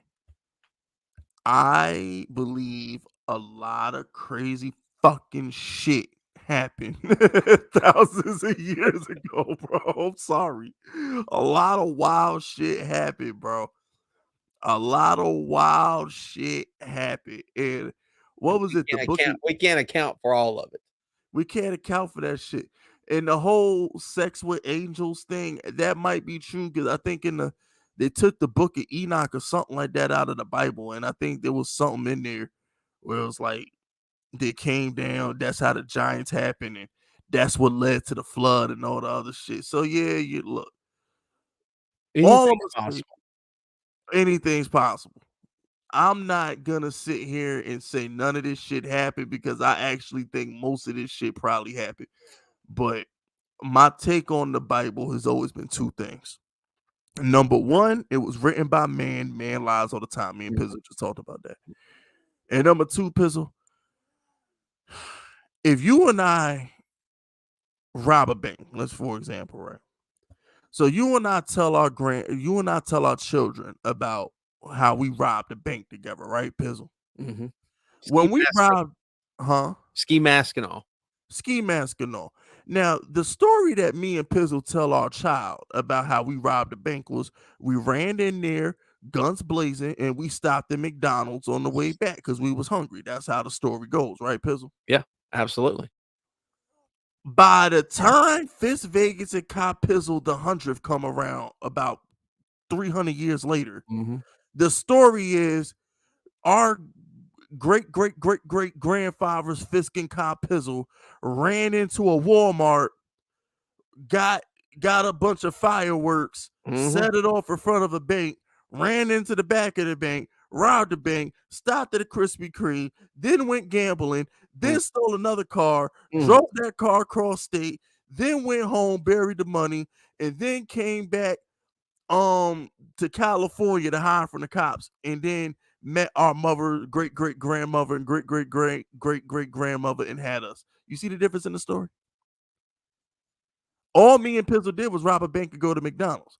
But by the time our great grandchildren get the story, we done go on to Krispy Kremes, we done hit the Walmart up. It's been fabricated, right? Yeah. So the whole point I'm trying to make is we're speaking on events that happened thousands of years ago. Some of this shit might have happened, but it might not have happened the way it's being told to us. That's all I'm saying. Like what was the experiment in class, Pizzle, that the teacher would tell one person a secret and then the other person has to tell another person a secret? Yep. By the time it gets back to the teacher after it's a different story. So yeah, some angels and giants might have been fucking, but damn it, it might have been the first humans might have been giants for all we fucking know. We don't know. We don't know. Yeah, like we don't know how that shit happened. We just know what happened. We know the shit happened. We just don't know all the intricate details about stuff. It's like Daniel Jones' legacy. I mean, if you think about like some of them NBA players today, they're fucking aliens. Bro, that dude, Wilt Chamberlain, couldn't have been real. Wilt Chamberlain could not have been real, bro. How's everybody else just fucking like normal size and his ass is just long and lanky? And you know what? Like Joel Embiid is just normal. Pizzle, you know what's so scary about Wilt Chamberlain?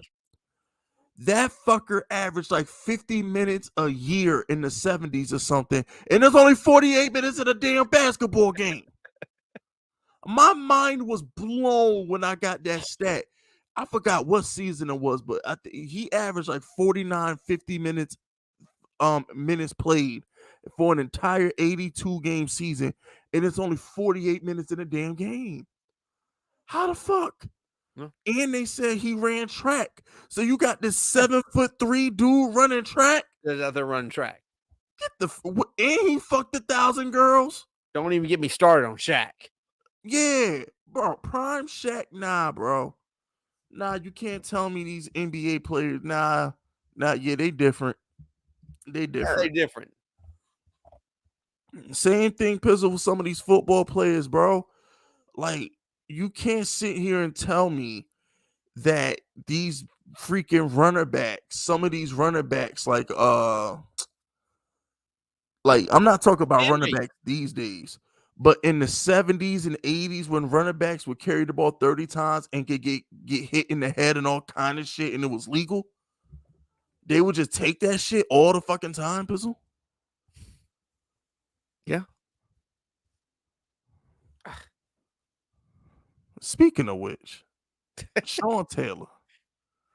Oh no! I know exactly what you about to say. Did you see that bullshit?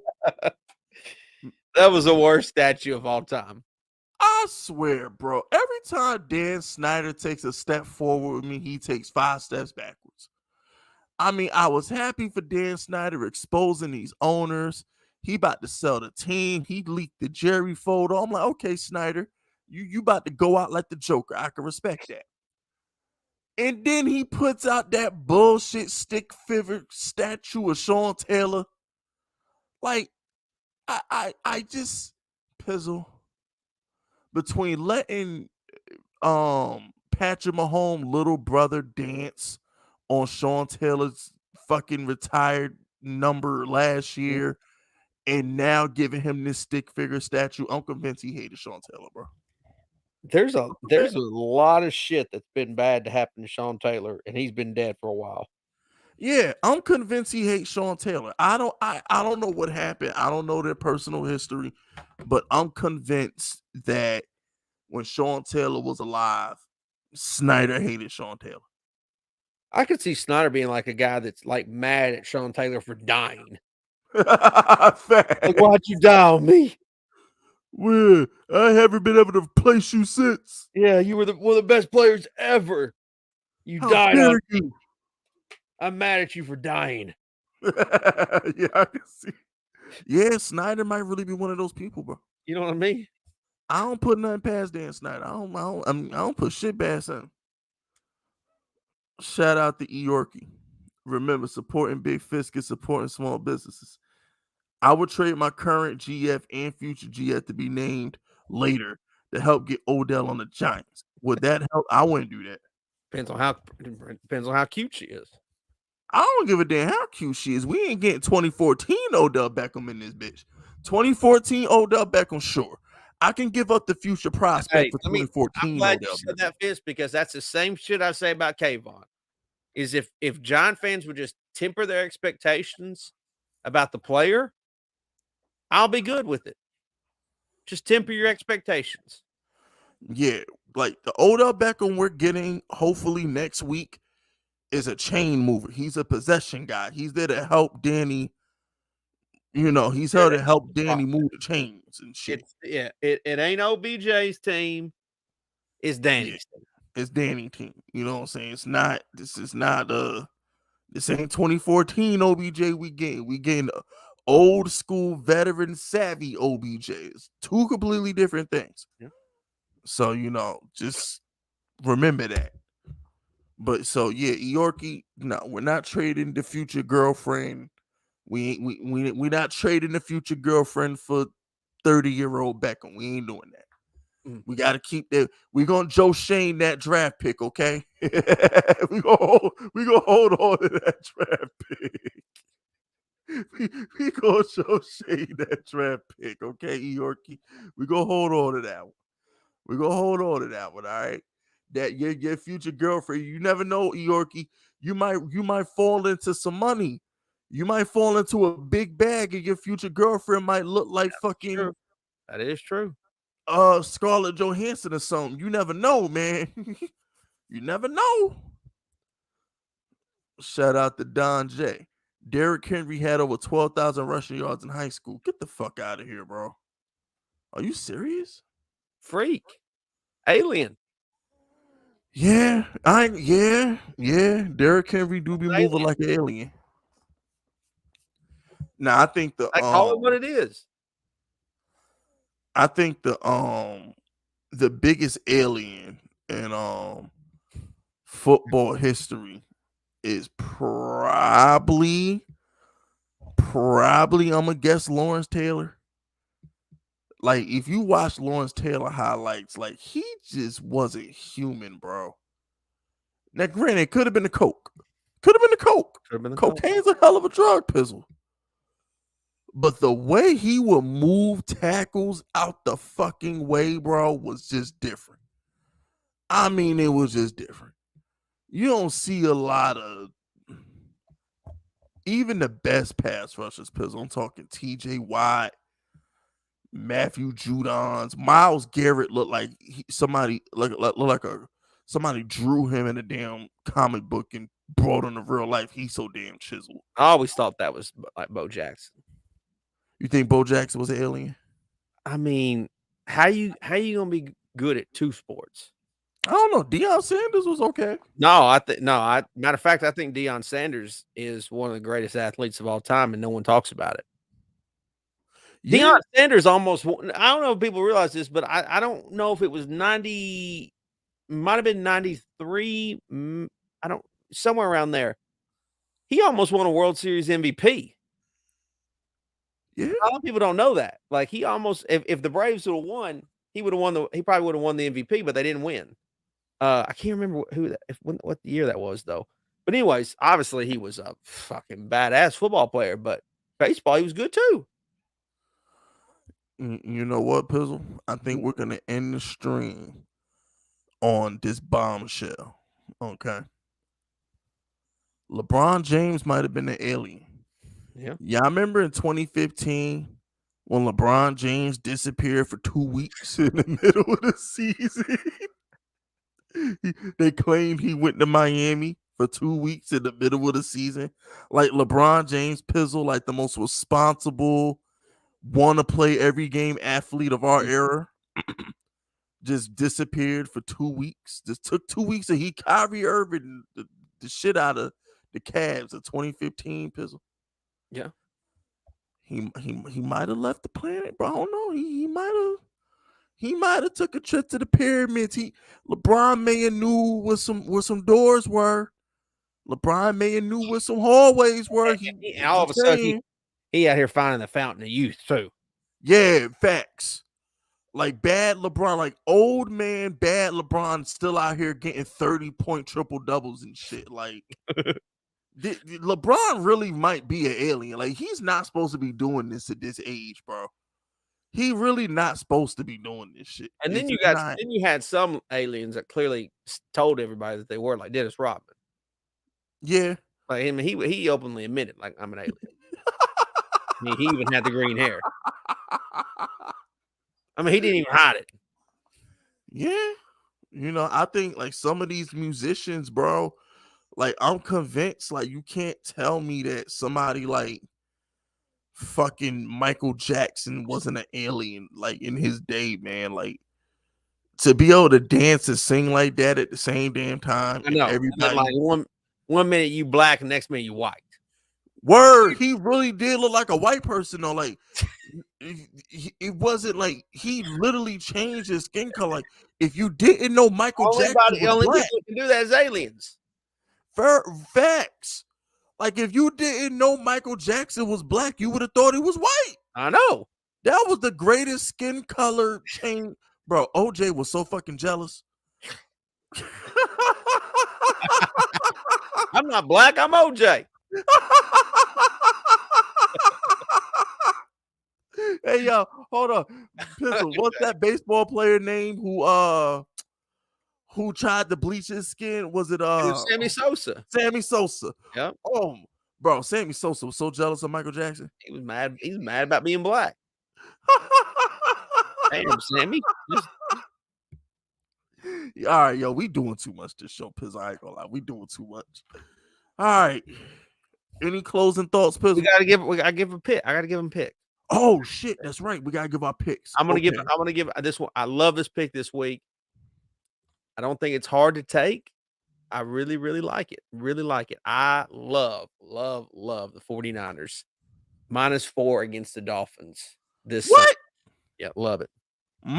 You gonna lay 4 against the highest scoring team in the league? I think 49. Yeah, because McDaniel came from this 49er system, student versus teacher, and I think the teacher gonna whoop that ass. Even without McCaffrey, I hope McCaffrey plays. Man, I gotta beat Lord Brunson. I think the 49ers defense is gonna slow them down. Love it. Hey, yo, y'all get this to Christian McCaffrey. Somebody go tell Christian McCaffrey that Fitz Vegas needs to beat Lord Brunson for a playoff spot. I mean, 49ers were like, I mean, obviously they're good with McCaffrey, but they were still good without McCaffrey. I mean, remember, it was Debo. I would be more concerned if they didn't have Debo than Nah, but I need Christian McCaffrey to beat Lord Brunson on Sunday. Well, fuck that. That's different.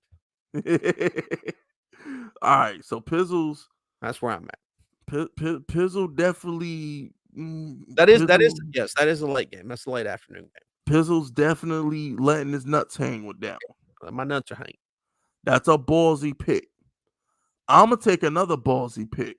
All right, I'm gonna one up Pizzle's ballsy pick, and I'm gonna do you one better, Pizzle. And guess what? Fitz Vegas is playing. What you got? Chiefs -2. Okay. I know some of y'all be like, "Oh, that's a good." Yeah. Okay. I think Mahomes is gonna be out for blood on this Bengals team because they swept his ass last year. They beat him twice last year. Mm-hmm. I low-key think Mahomes is going to try and prove a point on Sunday that Burrow does not have my number.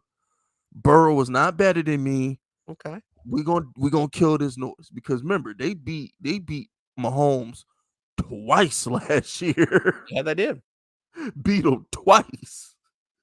I think Mahomes lost a lot of sleep over that AFC title game. Yeah. I think he lost a lot of sleep. And he just had his new baby. And like his brother probably said something like, "How you let Joe beat you twice?" Yeah. Oh, yeah. Shit. Oh, gosh. I can't stand this little brother, bro. I really just, oh, my gosh. I be feeling bad for Mahomes sometimes. I be like, between his wife and his little brother on TikTok, I'm like, poor Mahomes, bro. Poor him. But, yeah, I'm going to go with the Chiefs -2. I don't think Burrow beats, but if Burrow beats Mahomes on Sunday, he really does have his number. You know what I'm saying? He's definitely, because that's not normal to beat Mahomes like 3 straight times. That's some shit right there, especially against a guy Pizzle who I think on I don't know if it was Sunday or Monday, but they had this graphic on the screen. They were talking about winning percentages. Mm-hmm. And only dudes I saw next to Andy Reid and Mahomes was like Brady, Belichick, Manning and Dungy, Walsh and fucking Montana. I'm like, oh my gosh. Like, I never thought of it, Pizzle, but yeah, like Reid and Mahomes is really up there with the oh yeah. Like they're up there. Yeah, 100%.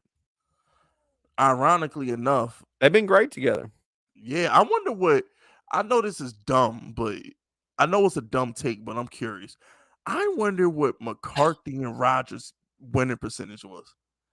I know people don't look at McCarthy and Rodgers as some great duo, and I get it, but I wonder what their percentage was. Because they really did win a lot of games together. A lot of games.